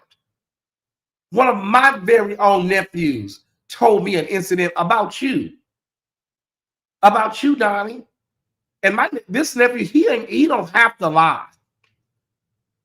He don't have to, he's not that type of dude. About you, Donnie. So I don't have time, y'all. I don't have time. So, ma'am, I understand mental health issues and he's not doing well, you know. Yes, I think it was Joanne that came in earlier to talk about people always asking us to offer people grace. They didn't offer none of us no damn grace. So when people see the LGBTQ community and they're upset about this dude, it's because so many people have been through hell. So many people have been through hell. And I have to have somebody out here telling them that you can be delivered, you can be set free. You just got to try. Meanwhile, we got religious leaders speaking about incidents. They didn't give a name, but people believe that, you know, they were talking about somebody in particular. You know, Yvette Flunder. She didn't give a name. She didn't have to. Because there were so many people in that original post that put the name in the chat. She didn't have to say a name because it was people on that original post that said, oh, yeah, I was there that weekend. You talking about blank. Mm-hmm. Oh, I was there. Yeah, you talking about, mm-hmm. So I'm just saying, Donnie has to deal with whatever he's got going on. He's got to deal with it. And let me just expand this just a little bit more, because, you know, Tyler Perry is dealing with a similar situation. See, we know a lot of these men are full of it. We get it. We know a lot of these men are opportunists, and they played along, and they did things with you for a long time. We get it. We understand that. We're not dumb. Mm-hmm. But why do these men have these stories with you in the first place? Because you were doing something with them, allegedly. but you were doing something with them, they wouldn't have a lawsuit or a story if they didn't have proximity to you. I asked Tyler the same thing. I said, Tyler, why do all these hot men have your phone number, your personal phone number, where they're reaching out to you? Yeah, they set you up. And now you have to deal with the setup. Is Donnie McClurk his friend? Is he being 100% accurate? Probably not. But at best, some things happen while you were running around talking about being delivered. At best. It may have been 80% consensual, and there may have been a 20%, where things went a little differently. But at the end of the day, this man now is calling you to the court. That's another thing. That's another thing.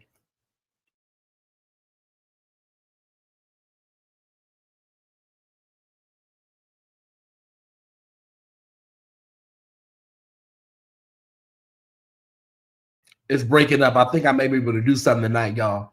That's another thing. Y'all be thinking, these years have went by and you haven't heard from these people. You've heard from these people and you be thinking that you done got away with something, honey. No, these girls, they be seeing these lawsuits and they seeing all these zeros and oh my God. They be seeing all these lawsuits being filed by people. I want to give me a little envelope too. And all they have to do is just go back and put it all together, find an attorney willing to take the case, and put together a nice packet on you, and there you have it. One thing, this is what I tell y'all. This is what I'm telling everybody. One thing you don't hear these people say is, whether it's Tyler Perry, whether it's Donnie McClurkin, I don't know this man. I never met him a day in my life. I don't know what you're talking about. Go find that statement for me from any of these people. I have no idea who this man is. I don't know what the hell he's talking about. I've never met him a day in my life. If the statement don't start with that, then baby, listen, we need to go to court and figure it out. You don't hear that in those statements. I don't know this man. I have never met this man. I don't know what the hell is going on. We had a very limited interaction. They're not saying that because there's more to it.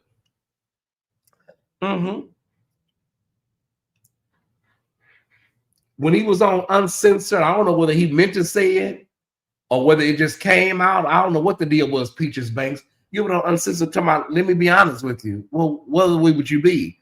Let me be honest with you. I've had a sprinkling of both men and women. You have. Oh. He didn't give a timeline on it. He didn't say whether it was before his deliverance or after, but he said he had a sprinkling of both men and women. At one point, I remember vividly, he was talking about, I have the attraction. The attraction is still there. But I just don't act on it. That's what he was saying at one point. Then when he gets to convocation, he turns into Evie Hill and you know what I'm saying, G.E. Patterson Jr. when he gets to these convocation and these, conventions. So he had a face and a talking point for every audience and circumstance that he was in. But secretly, probably still battling and dibbling and dabbling, tipping and dipping, pumping and bumping, all at the same time. Yeah. Now he's Evie Hill. Yeah, it's okay. But, listen, that man, Giuseppe Carlotto, or whatever the hell his name is, he's over there. He said he has a lot to say. He has to, and now they over here emailing me talking about his inner circle is, some of the people are saying that he's just not doing well. They can, sense it really heavy on him. They can. Well, they need to call a mental health team if he's that bad. While y'all leaking out this information to other church members, you need to go and call the damn strike team. We can get him some help if he's that bad. He's that shook. The inner circle say he's not doing well, and we need to be mindful of people's mental health. Oh, y'all need to go call somebody to go pick his ass up. He is a byproduct of the church, and the church ain't got nothing for you unless you're talking about deliverance. They ain't got nothing for you unless you talk about deliverance. If you're not talking about deliverance, they don't have anything for you when you talk about, I want to live in my truth. I want to be free. I want to be liberated. I think I'm going to, stay in ministry, but I want to live in my office. They ain't got nothing for you. That's why Keith McQueen put 2 and 2 together. My ministries have all folded and falling apart. My marriage is over with.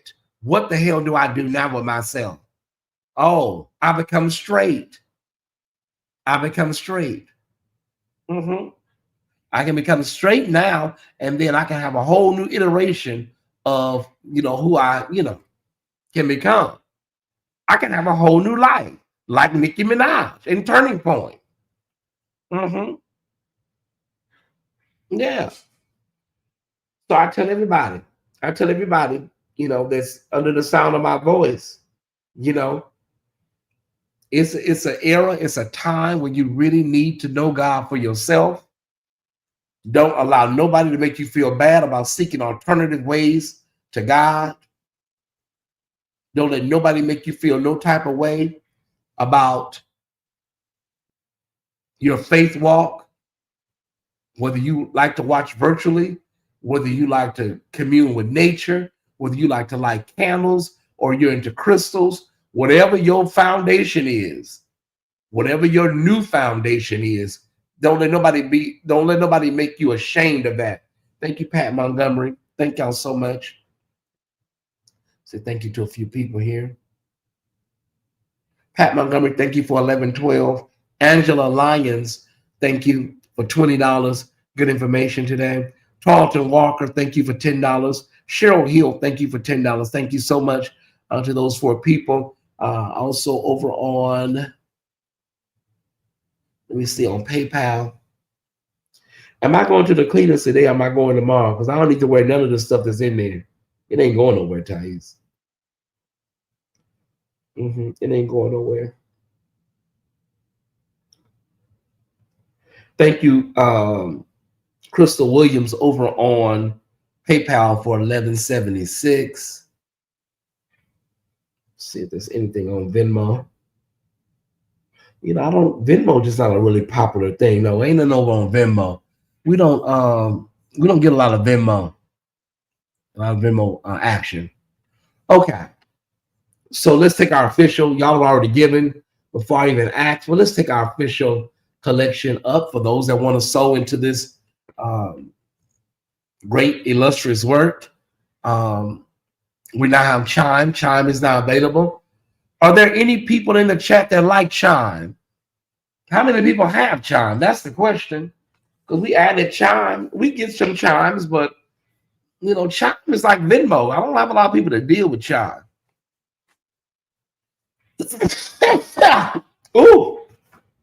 Oh, Jesus. Oh, that was hardy. It's coming, it's getting there. Oh. Oh, it's coming out. It's coming through here.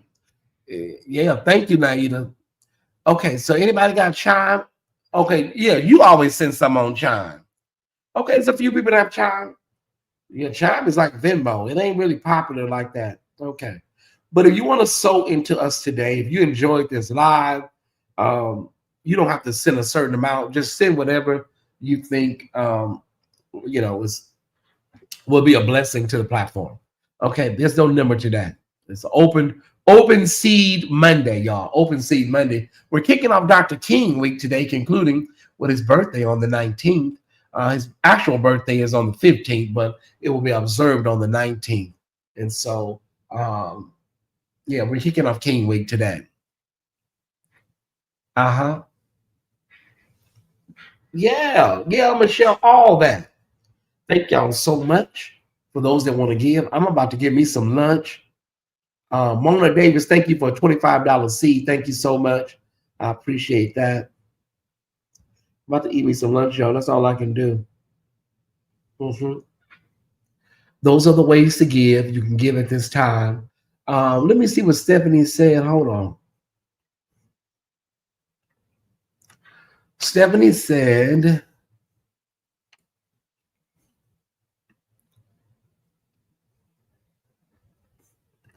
I heard another blogger say, why is the LGBT community so angry with Donnie? Why would he want to come out? I don't think it's anger. I think it's more frustration, disappointment. No one's angry. No one's angry. It can become righteous indignation. So many people don't understand what LGBT people go through in the Black church experience. So a lot of people don't come from the church experience. Can you text me who that person was? Can you text me who that person was? Stephanie, I won't mention the name live on the air. Thank you for yeah, we getting ready to get up out of here. So yeah, have a great day, Crystal. Eat, stand up and stretch. How long have I been on? I've been on for 2 hours and okay, I'm stretching. Okay, I'm all right. Been on 2 hours. Yeah, I'm gonna get off. I gotta order something. I gotta order some lunch. I made some smothered steak, but I'm gonna eat that for dinner. I'll eat that for dinner. I don't want it right now. Y'all know I'm funny like that. I don't like eating stuff over and over again. So yeah. Thank you, Sarah. Okay. All right, we're $2 away from our goal. Look at God. We're $2 away from our daily goal. I'm gonna try to come back around here tonight. If I don't do Church Road News, we will do something. If nothing more than a check-in. If nothing more than a check-in. Stephanie, send me the name of that person, baby. I want to know who it is.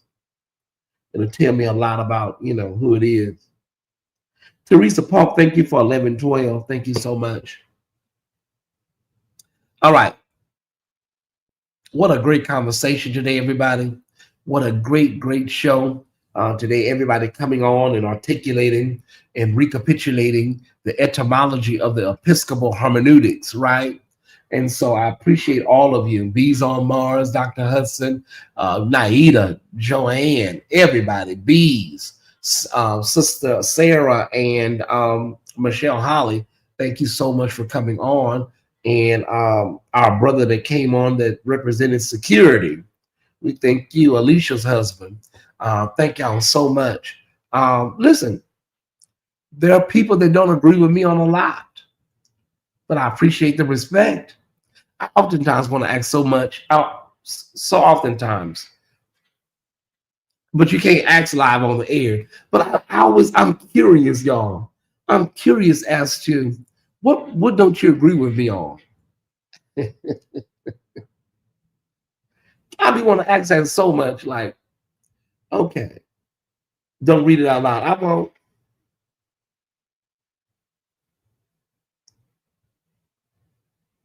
Okay, it will. Okay. I'm not gonna say that. Okay, just tell me who was it. Okay, she better tell me who it was. I'm not gonna read it out loud. I promise. Okay.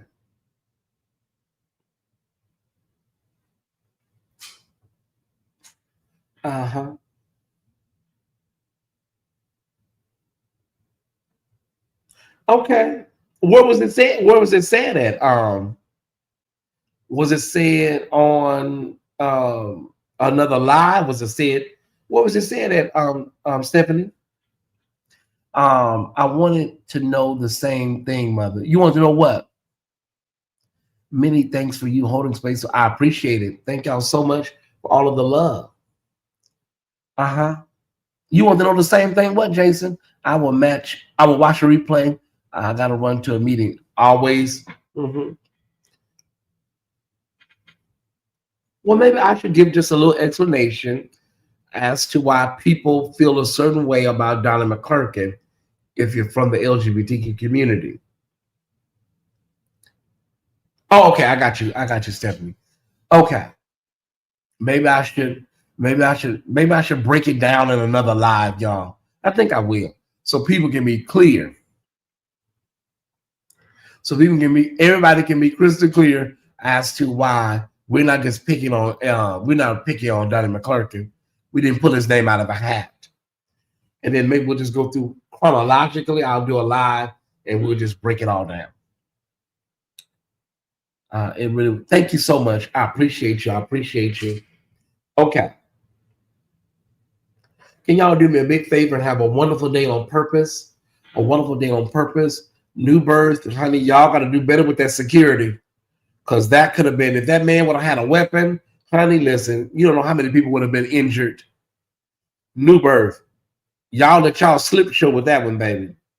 Okay. Thank y'all so much. We got our daily goal plus $9. So thank y'all so much. New birth. Y'all got to clean that up because that's a whole chop. It's okay to disagree. I disagree a lot. My siblings, I'm sure they disagree with me at times. I be want to know so bad. I don't know what that is. Like, what do you disagree about? I should have asked him while he was up here. Like, I'd be curious to know, what do people disagree with? I'd be curious, y'all. I do. Like, what do you disagree with? Because I'd be like, I'd be trying to like be as, I'd be trying to be. Now, if you disagree with me on sexuality, that's understandable. But everything else, I think I'd be on it, y'all. I do. If you disagree with me on, Leviticus, everybody does that. That's nothing new. A Romans 1, okay, whatever. But I'd be curious to like, what do you disagree with me on? I want to know what is. Yeah, I just want to know. I want to know bad. I don't know what that is because I want to go. I want to go address the talking point. That's what it is. Because people have said that before. There's some things I don't agree with. But I'd be like, what? Like what? Sexuality, I don't debate sexuality. But everything else I can debate. I don't debate my existence or my humanity. He said he doesn't agree with your politics. Oh, okay. Like what? Like I promise I'm not gonna be mad. Like, can you give me a couple of examples? I promise you, Lily, I won't be mad. Like what politics? Just give me one talking point. Give me two things that he don't agree with. Just give me two things, and then I can know how to address them on a future broadcast. Oh, I can order my food while we waiting. Everybody needs to leave and go. Dearly beloved, all that stuff. Okay. If you want to stick around for a little overtime, stick around for about 3-4 minutes. Everybody else that need to go back to work, go pick up your tray from the MARTA station. He doesn't agree about Trump. Okay. So is he pro-Trump? Ask him, is he pro-Trump?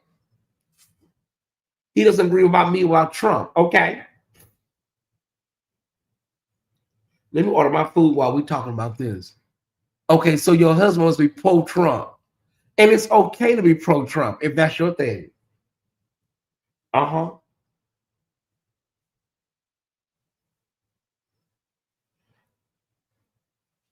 think he's pro-Trump. He may be pro-Trump. Everything about Trump is not bad. Okay. Everything about Trump is not bad. Okay. I say to that, can you tell me something about Trump that is good? Give me something that is good.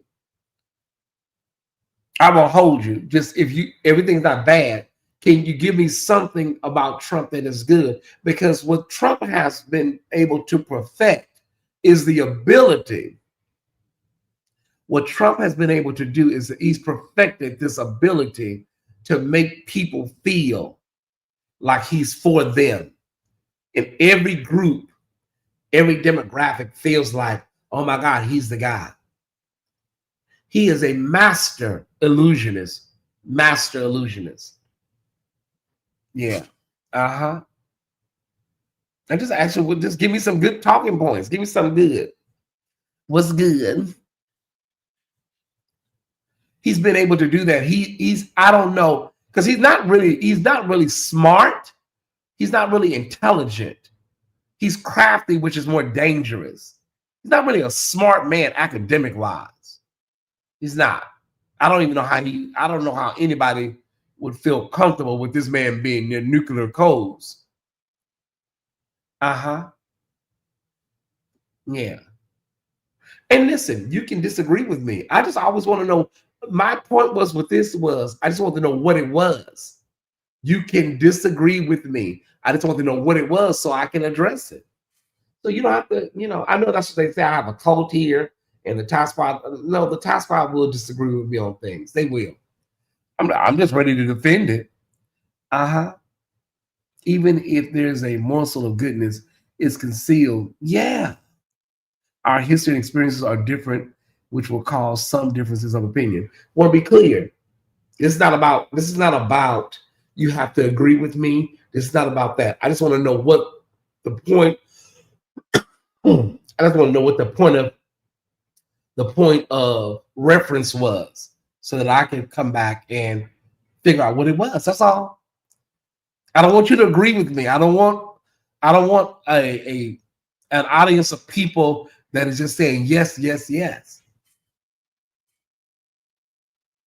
Trump is the most dangerous man I have seen in my lifetime. The most dangerous man I have seen in my lifetime. And I've seen a lot of men. And that's speaking in my lifetime, because I wasn't around for Hitler. But in my lifetime, he's very dangerous.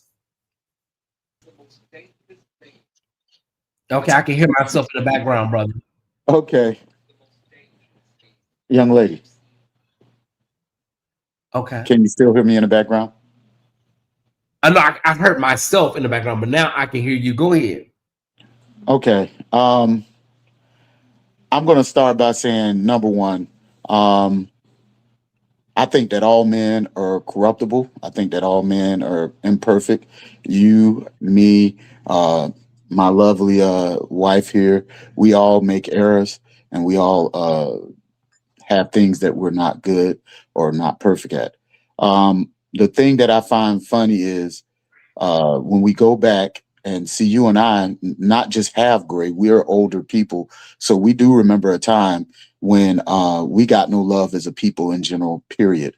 And I do remember in that time frame, as much as I also remember some ignorant statements that have been made by the same individual we call our president. I also remember people having a great affinity and love for that man. He was in all kinds of rap songs. He was always on the news. This is long before, I'm talking about a good 20 years before The Apprentice. There was all of this love for him. Heck, you could even go on to look at the Oprah show and look at, I think it's called I can't even remember the name of the show now. I think it's called, not The Real, The View. The View, if you look at one of his times that he actually was on The View prior to announcing his run, I think he actually did announce while he was on there, oh, they gave him all these hugs and they gave him all of this.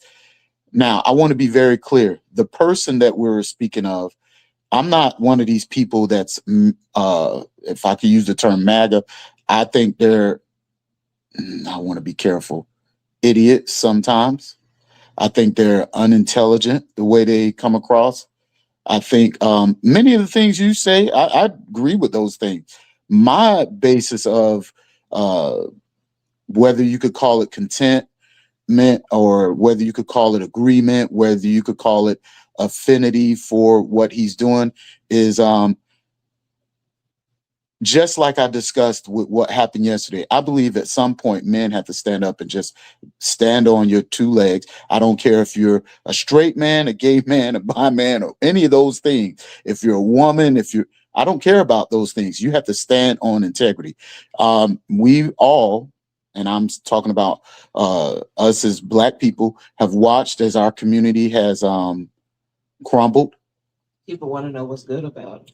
And I steady have noticed that there has never been anything that has been done in my community while I was voting Democrat that has led to something good for me in my community. However, I want to be very clear. I don't agree with Republicans. I don't believe in giving all Republicans carte blanche and that they're great. I just don't believe it. I also believe that, the question was, what is good? Thank you, babe. What is good about Trump? Well, the thing that I like was when he actually allowed more black funds to be released for black businesses.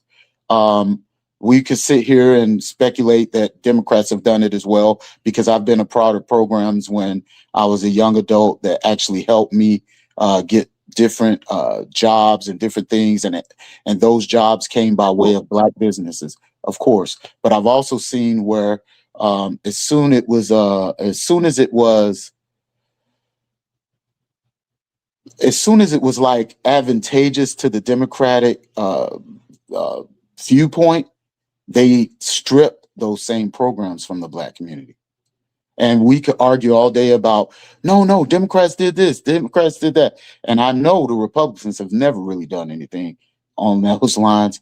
However, I have a real problem with someone that promises you these things and then they do more to harm my community, i.e. the 1994 crime bill that was authored by Joe Biden, helped push through Congress and later became law by Bill Clinton and his wife. I will never forget what Bill Clinton said about black males. I will never forget about what Hillary Clinton said about black males being super predators. They said, I will never forget the policy a year. I will never forget. Oh, I'm telling them the year 1994, the crime bill. That I worked in an industry where I saw nothing but black men thrown into jails. I worked right here and back here in the state of Georgia. I worked right here and I saw young men thrown in jails by the droves. For every 10 to 12 black males, there might have been one white male. And then so many people would say, well, the Republicans. Well, if I remember, they didn't author that bill. They still want to know what's good about Trump. Okay, so it's okay. I think I understand your point of view and what you're saying and what you're saying. What you're doing is you're justifying your stance on probably being a Trump voter or a Trump supporter, and that's fine. You're giving reasons why you are a Trump supporter, but a lot of times that it doesn't engage in conversations when people ask you specifically about something that Trump has done beneficial to or for black people. Now, here's the thing: that what you said earlier was just not, it wasn't accurate. But, however, let's just start from here. Okay, all of it, whether you're Democrat or Republican, America is founded on white supremacy, right? And we agree with that.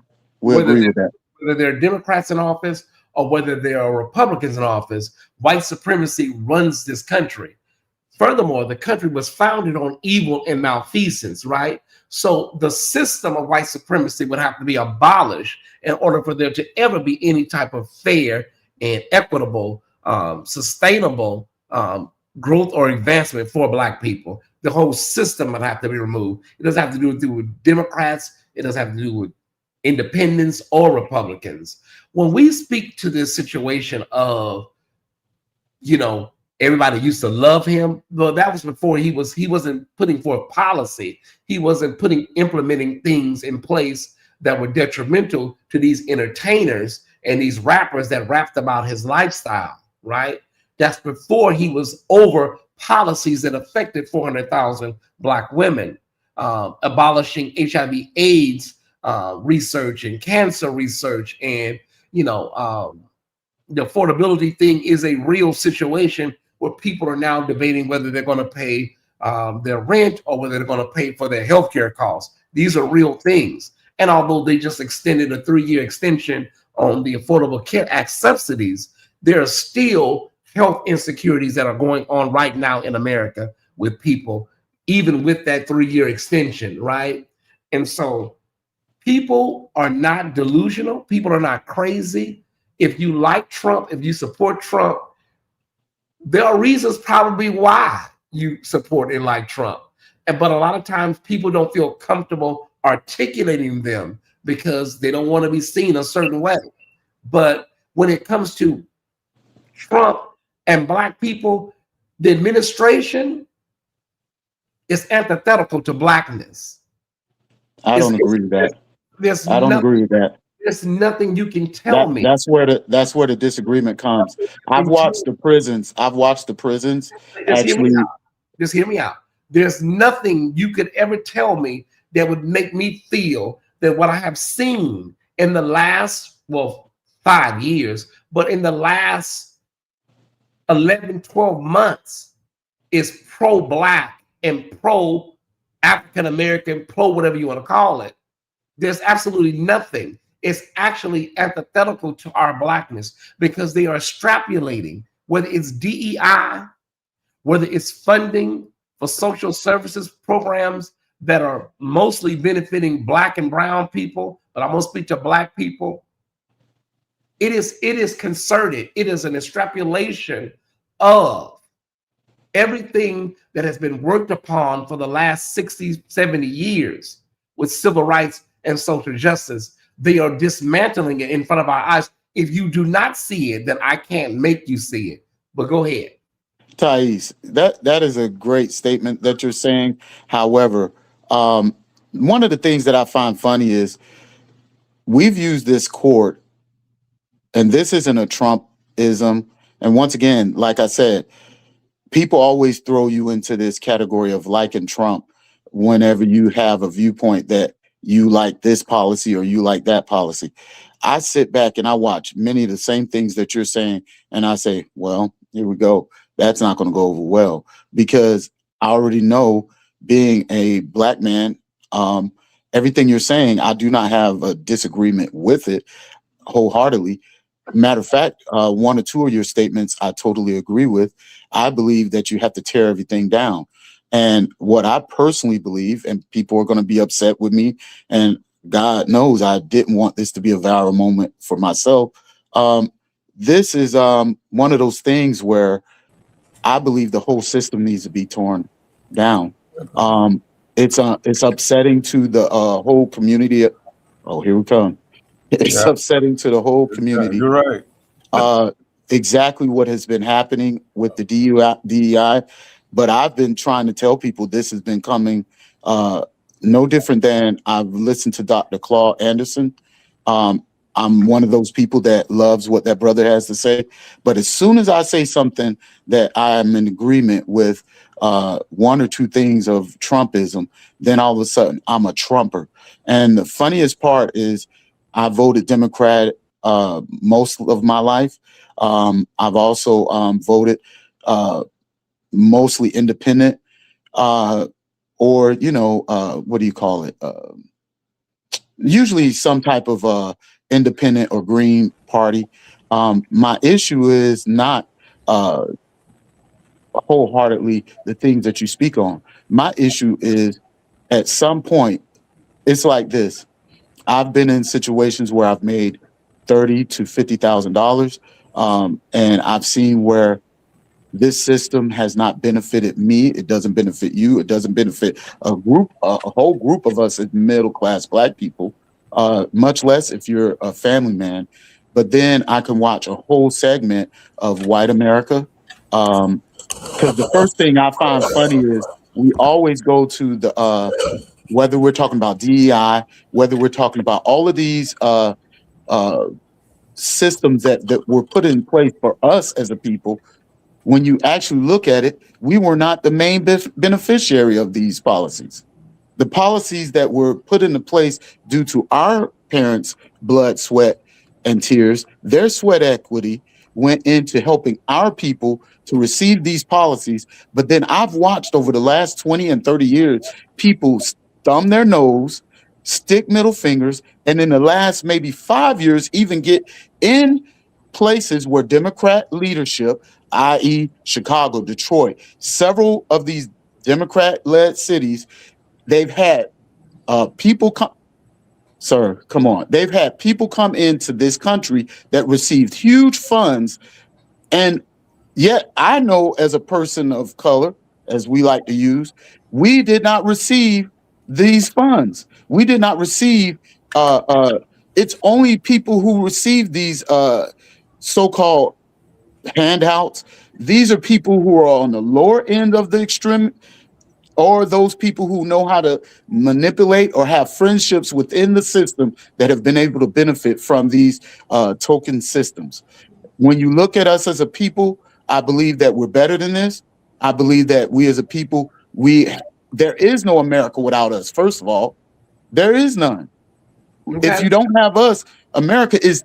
So there's not a disagreement wholeheartedly on what you're saying. My issue is when it comes down to certain policies, I believe they should tear a lot of this stuff down. And that is the way that you're going to start seeing this thing change. I don't believe Trump is the answer, just like I don't believe Biden was the answer. That's my personal viewpoint. Yeah. Okay. All right. Bees, you were up. Come on in, Bees. Hello, everybody. Can you hear me all right? Yes. So earlier I forgot, and please, I'm so sorry. I did not address the Thai squad or do any of my salutations. So salutations, everybody.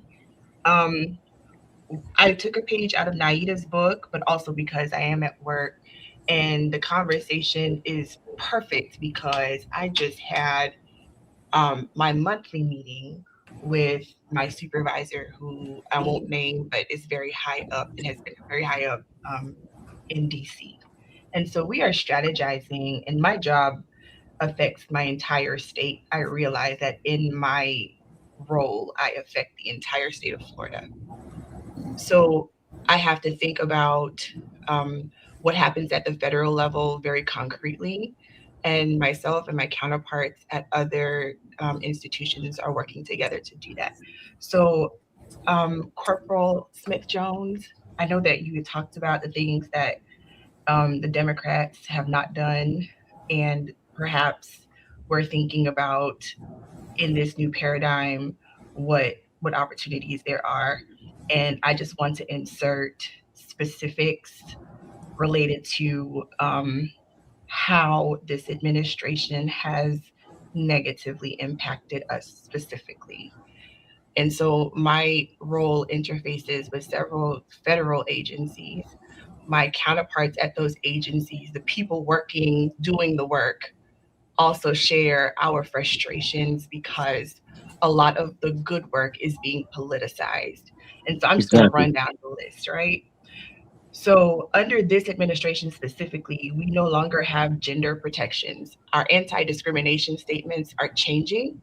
So no longer will gender, so woman, man, it will be sex protections, which means that for our LGBTQ folks, our gender non-conforming folks, our trans folks specifically are being targeted. Once you start undoing protections or protected classes, everybody's protected status comes on the chopping block because you're creating precedent. Obviously, no SNAP. We know that SNAP, especially now, it's not just the provision of food, it is the nutrition piece of SNAP that's also dismantled and not coming back. So there's SNAP and there's SNAP Ed. SNAP Ed was disbanded, people were let go, which means for folks like us who may not have access to dietitians and nutritionists and folks to help us with our weight, to do the preventative part, the wellness part, the mental health part, all of that is gone specifically under this administration. We are not allowed to target underrepresented groups or underserved groups anymore. So meaning, if I wanted in the state of Florida to go to a specific county because I know that county has a large group of Black folks who don't have access, it's a food desert, for instance, I'm not allowed to create a program to address that at all. And not only not allowed to create it, the government is on my shoulder looking for me to create it so that they can take away all the funding. For graduate students, Black graduate students or minority graduate students will have a much more difficult time entering graduate programs because specifically for graduate education, we are supposed to now only use quantitative measures, meaning your GPA and your GRE score. For Black students especially, my background is in education and counseling. And so I understand test anxiety and how that affects our population a lot more because those tests aren't made for us and they're not indicators. In education, the industry standard is that we do not use GRE scores for graduate school because they are not good indicators of good students.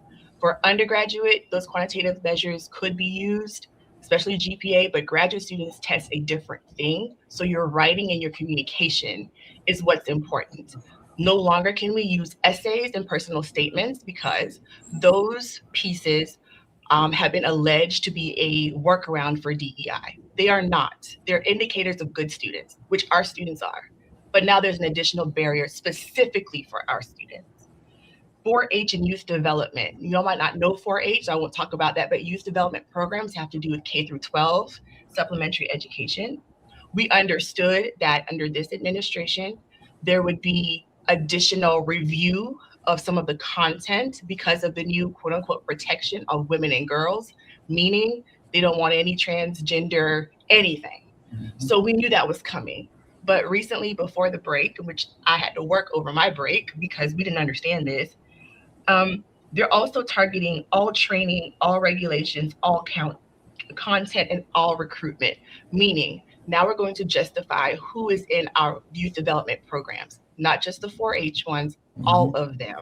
And we are an Institute of Higher Education. We are no longer allowed to research on environmental justice, equity planning, of course, DEI, but no gender ideology either. So in those areas in the United States where there is pollution, there are chemicals in the groundwater that cannot be removed, there's legislation that dumps toxic chemicals into certain communities to remove them from others, we can no longer research that or do anything related to that. We are no longer allowed to collect, this is the big one, no longer allowed to collect data on race, ethnicity, and gender. It is now race, ethnicity, and sex, and we are not allowed to, we can collect that data, but we are not allowed to do anything with it.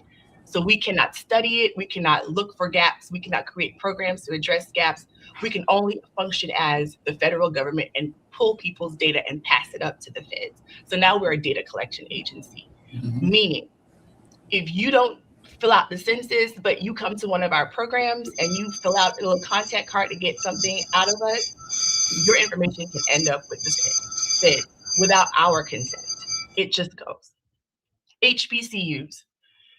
There is this weird conversation going around how this administration has provided more money to HBCUs. I say where? HBCUs privately received a threat letter is what I called it. Exactly. Of course, I won't say that on the record because I did not personally see the letter, but I understood, and we are a very tight-knit community, that HBCUs were reviewed, and if the administration felt like what they were doing was not aligned with their policies, those HBCUs were threatened for their programs to be defunded. When you defund an HBCU, what you are doing, because HBCUs are land grants, what you are doing is removing the actual funding that makes them go. So they exist, but there is no money going to them. They're also historically underfunded. So in one breath, this administration said we're giving them more money. Behind the scenes, they were told if you don't align, then you do not exist. Exactly. I have a friend in the Texas HBCU who, because they were so scared, decided to shut down all of their programming. And I received permission to physically stop what I'm doing to help them walk through the legalities to ensure that at least there's some program continues while they figure out language. USDA has stopped programs for Black farmers. Those Black farming programs, so we were talking now about funding specifically to address inequities in Black communities. During COVID and post-COVID, we decided to mobilize. We as a community began to mobilize a little bit more to grow our own food, to create our own pipelines and value chains, because the value chain existing was throwing away milk, throwing away eggs, throwing away whatever, while Americans needed it.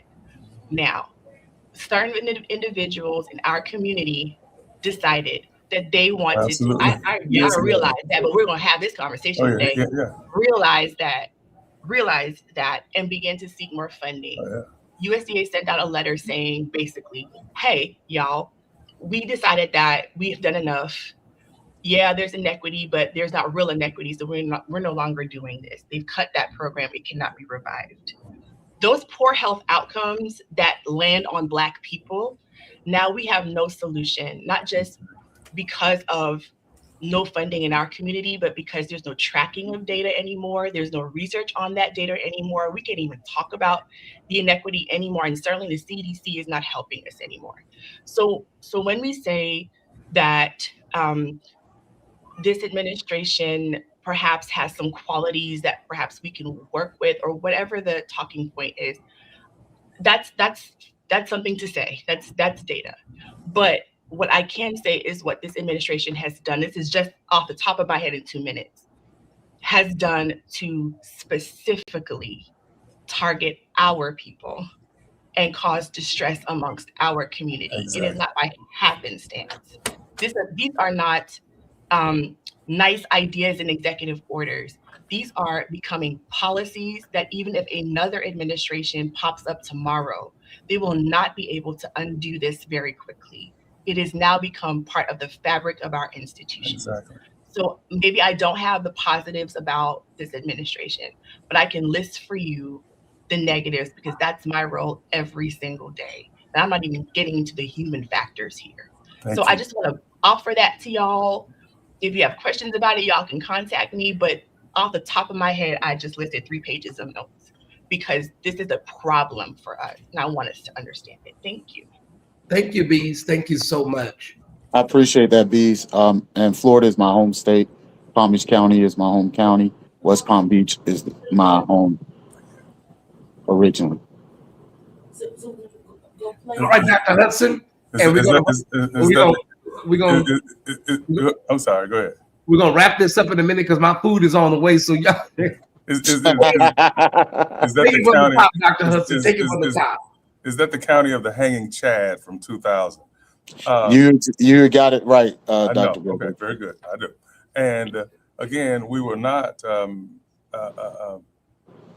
want to thank Ms. Bees. I want to thank Bees for an exhaustive list of sharing with us the impact on the lives of people. And I want to say this, my brother. Using the 1994 crime bill is a trite talking point that people have used to simply demean the Democratic Party.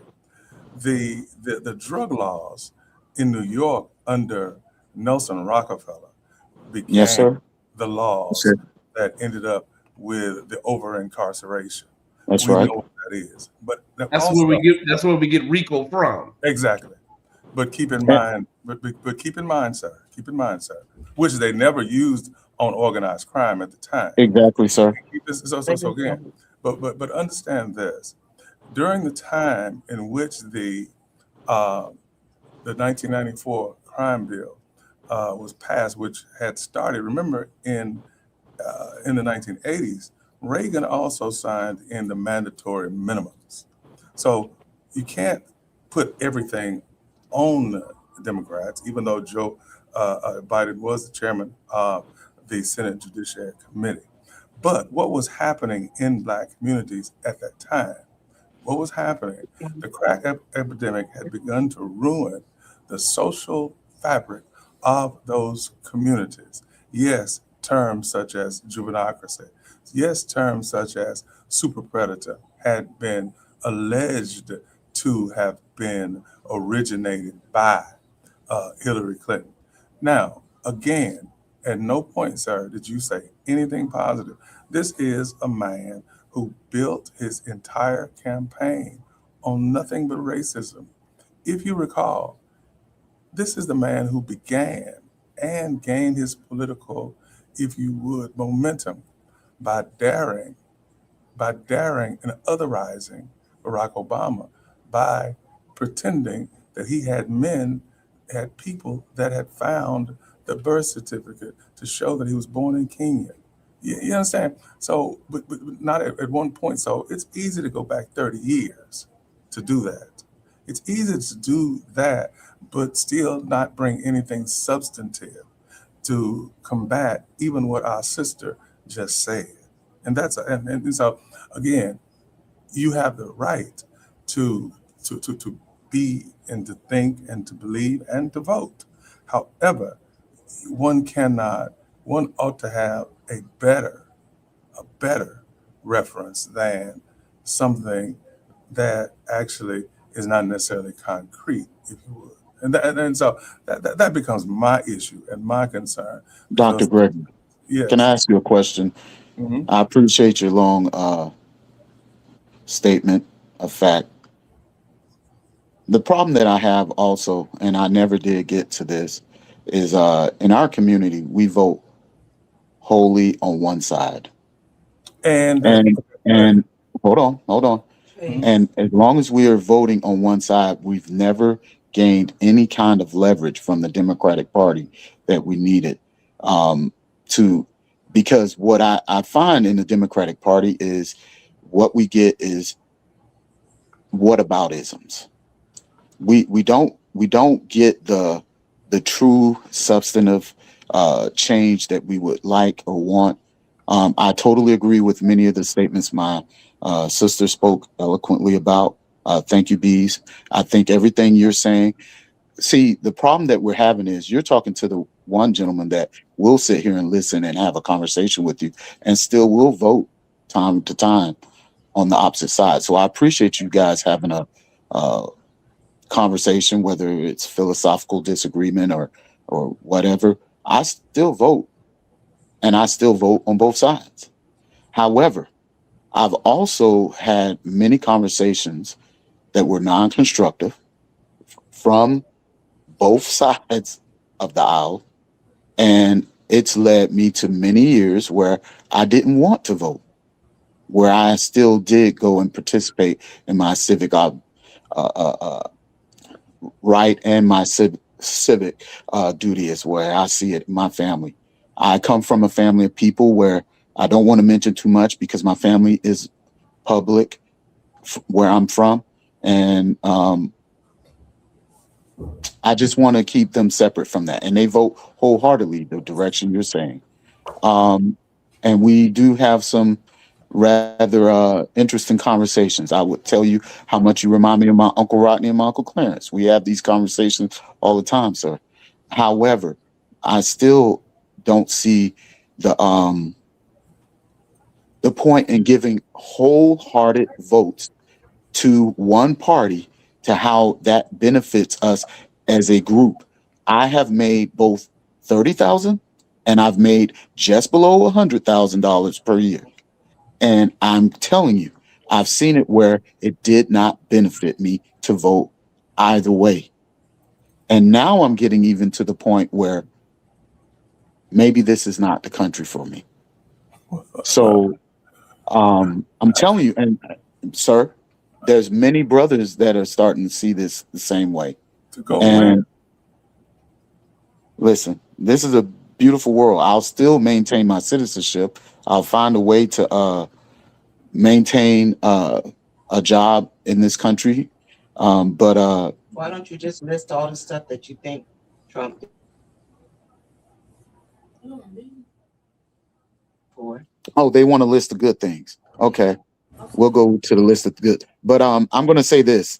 She was right about the everything about the affirmative action case. However, the one part that I want to get to about affirmative action, and I know Tyesse is trying to eat, that affirmative action case. I'm trying to eat, but we're going to give each one of you 2 minutes, 2 and 3 minutes apiece, because Larry is actually going live in about 5 minutes to discuss this, this thing over at Newburgh. So we want to go over and try to support him. We need at least 100 to 150 people to go over there. Okay. I'm going So go ahead and do 3 minutes, and then 3 minutes for Dr. Hudson. Go ahead. I'll surrender my time to Doctor if he wants to go first. All right. No, or however y'all want to do it. Okay. And again, I just I would hope that there is a substantive rationale, which I did not hear at all from you. And maybe that's something that you would work on in your defense um, of those things that you're saying.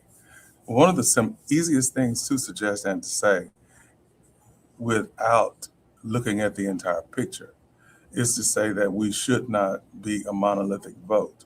But the question that you have to ask is the people who are nearest me, the people who are, in fact, Mike Johnson, who is the Speaker of the House, actually um, is lives one city over from me. I actually taught at his alma mater for the last 8 years. However, he's the Republican that I know, but he's not one that I would vote for because his policies don't align with my lifestyle. And so my question, so that's all I'm saying to you, my brother, is I don't have to use things from the past. I can look at the things that are current. I am a product of an HBCU, Grambling State University. And matter of fact, my doctorate degree is from a private Catholic school in Florida. And my concern is all of those things, none of those things that people say really should be affecting the entire community. And that's all I'm saying. Tyesse, I had to get back on, but I'm gonna we're gonna do a follow up. We're gonna follow up up and have everybody back on. We'll do a follow up. Go ahead, Mr. Smith Jones. Go ahead and close your whatever you want to say. I really appreciate Dr. and B's patient with me. Like I said before, I am one that's willing to listen. I do love hearing from other people and other sides. However, I do believe one part we need to get out there is the affirmative action case was not something that was done by Donald Trump. Affirmative action was a group of people that came and started what was called the Student for Fair Admission, or SFFA,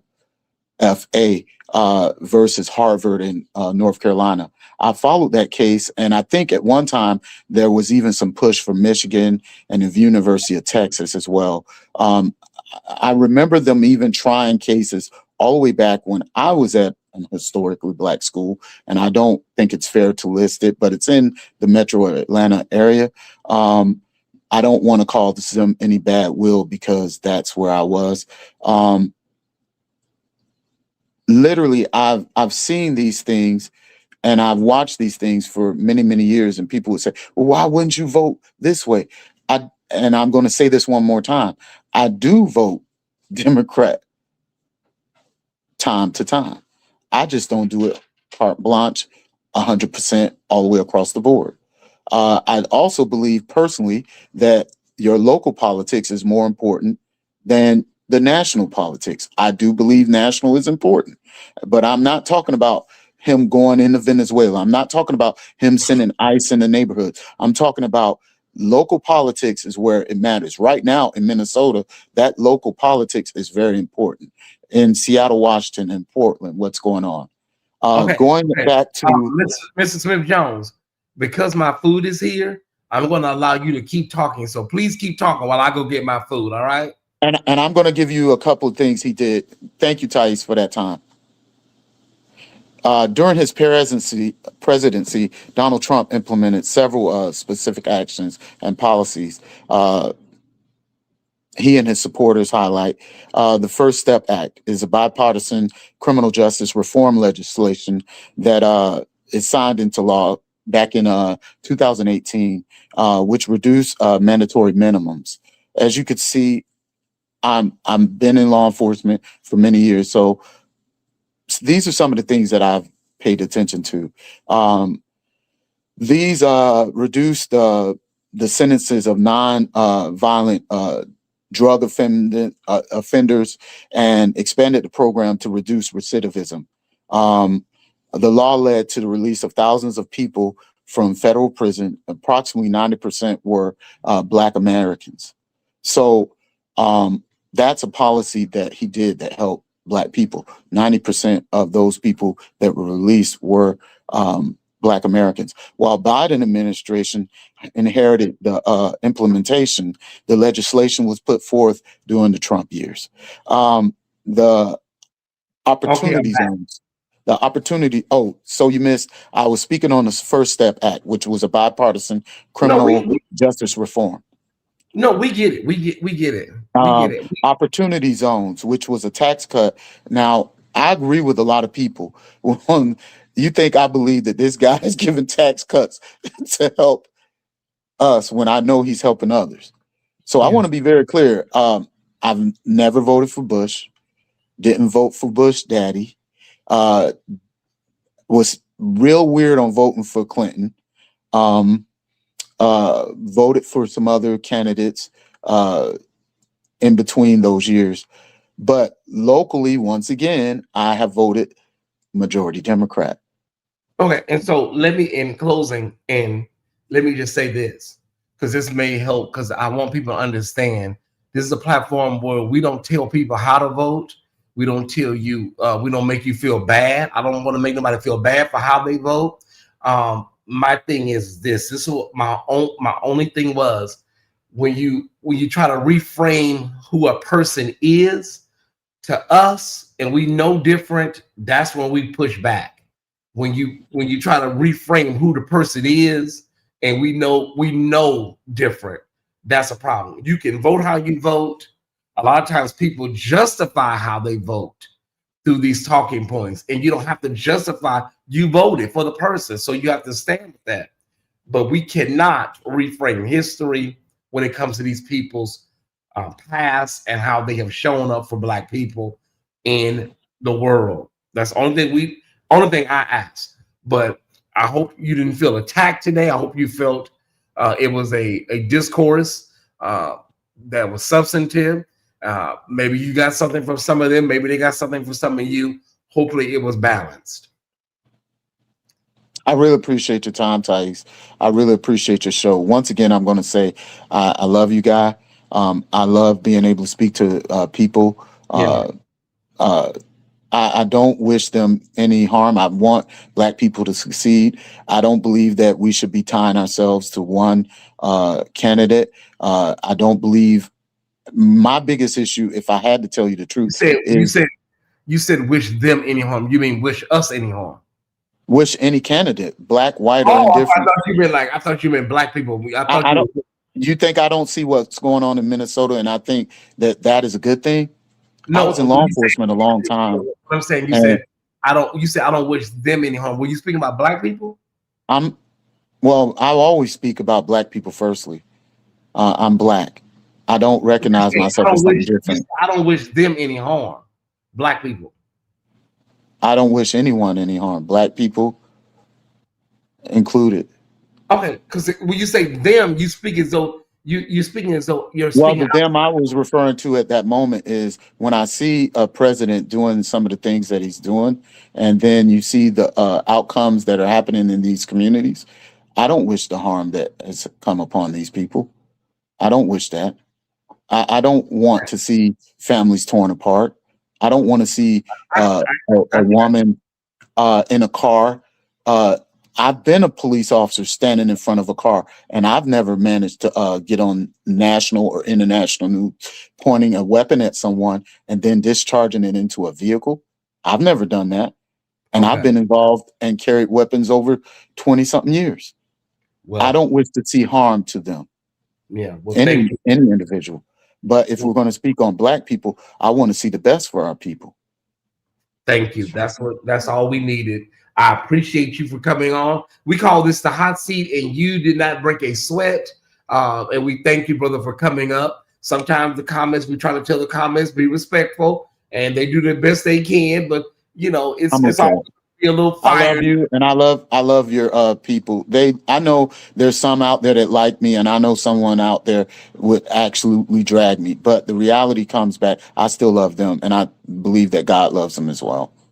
Well, thank you, brother, and give my love to your wife. I appreciate you for coming on and having the courage to sit in the hot seat. Thank you, brother. Thank you for your time. All right. All right, y'all. That being said, we gotta go. I'm hungry. My head is light. Larry is live. So let me give y'all the link to Larry's live. We got to go, baby. Because listen, this kind of stuff. These are 5-hour lives are made of 6 and 5 and 6 hour lives. Okay, this is Larry's link.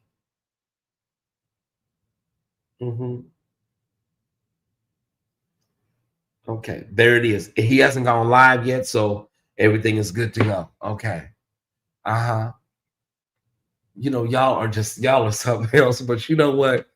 That's what social media is about. Social media is supposed to be about an exchange of ideas and whatnot. Great discussion. Let me just tell y'all this as Larry gets ready to take the rostrum. If you don't watch anything this week, if you don't watch anything this month, I need you to watch His and Hers on Netflix. It's 6 episodes. They're not really super long, but it will completely take you out and flip you over and then flip you back over again. His and Hers on Netflix with Tessa Thompson and our girl from the Have and the Have-Nots, Crystal. Is it Crystal Smith or Crystal? Whatever. But she's on the Have and Have Nots. She was Hannah. And so y'all check that out. Larry's about to go live to talk about all this going on with New Birth, Minnesota, and whatnot.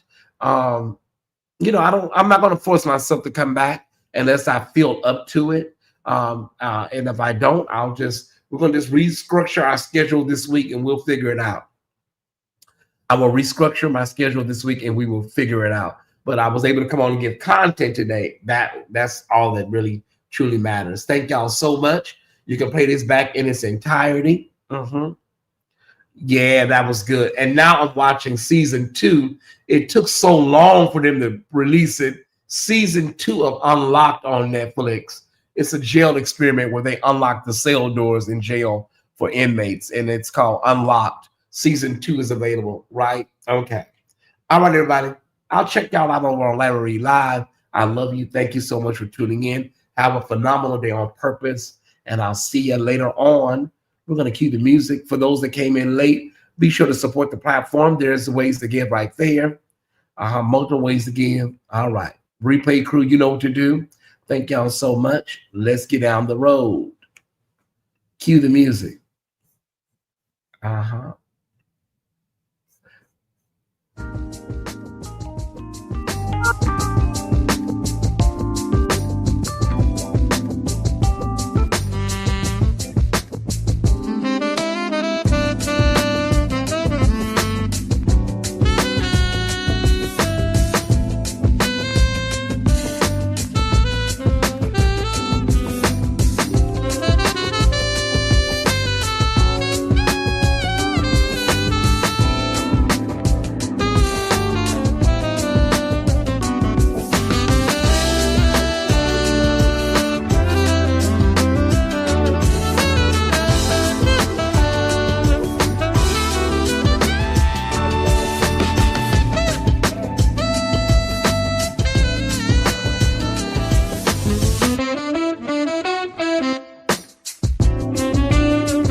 Okay. Thank y'all so much. I appreciate the love. See y'all over on Larry Live.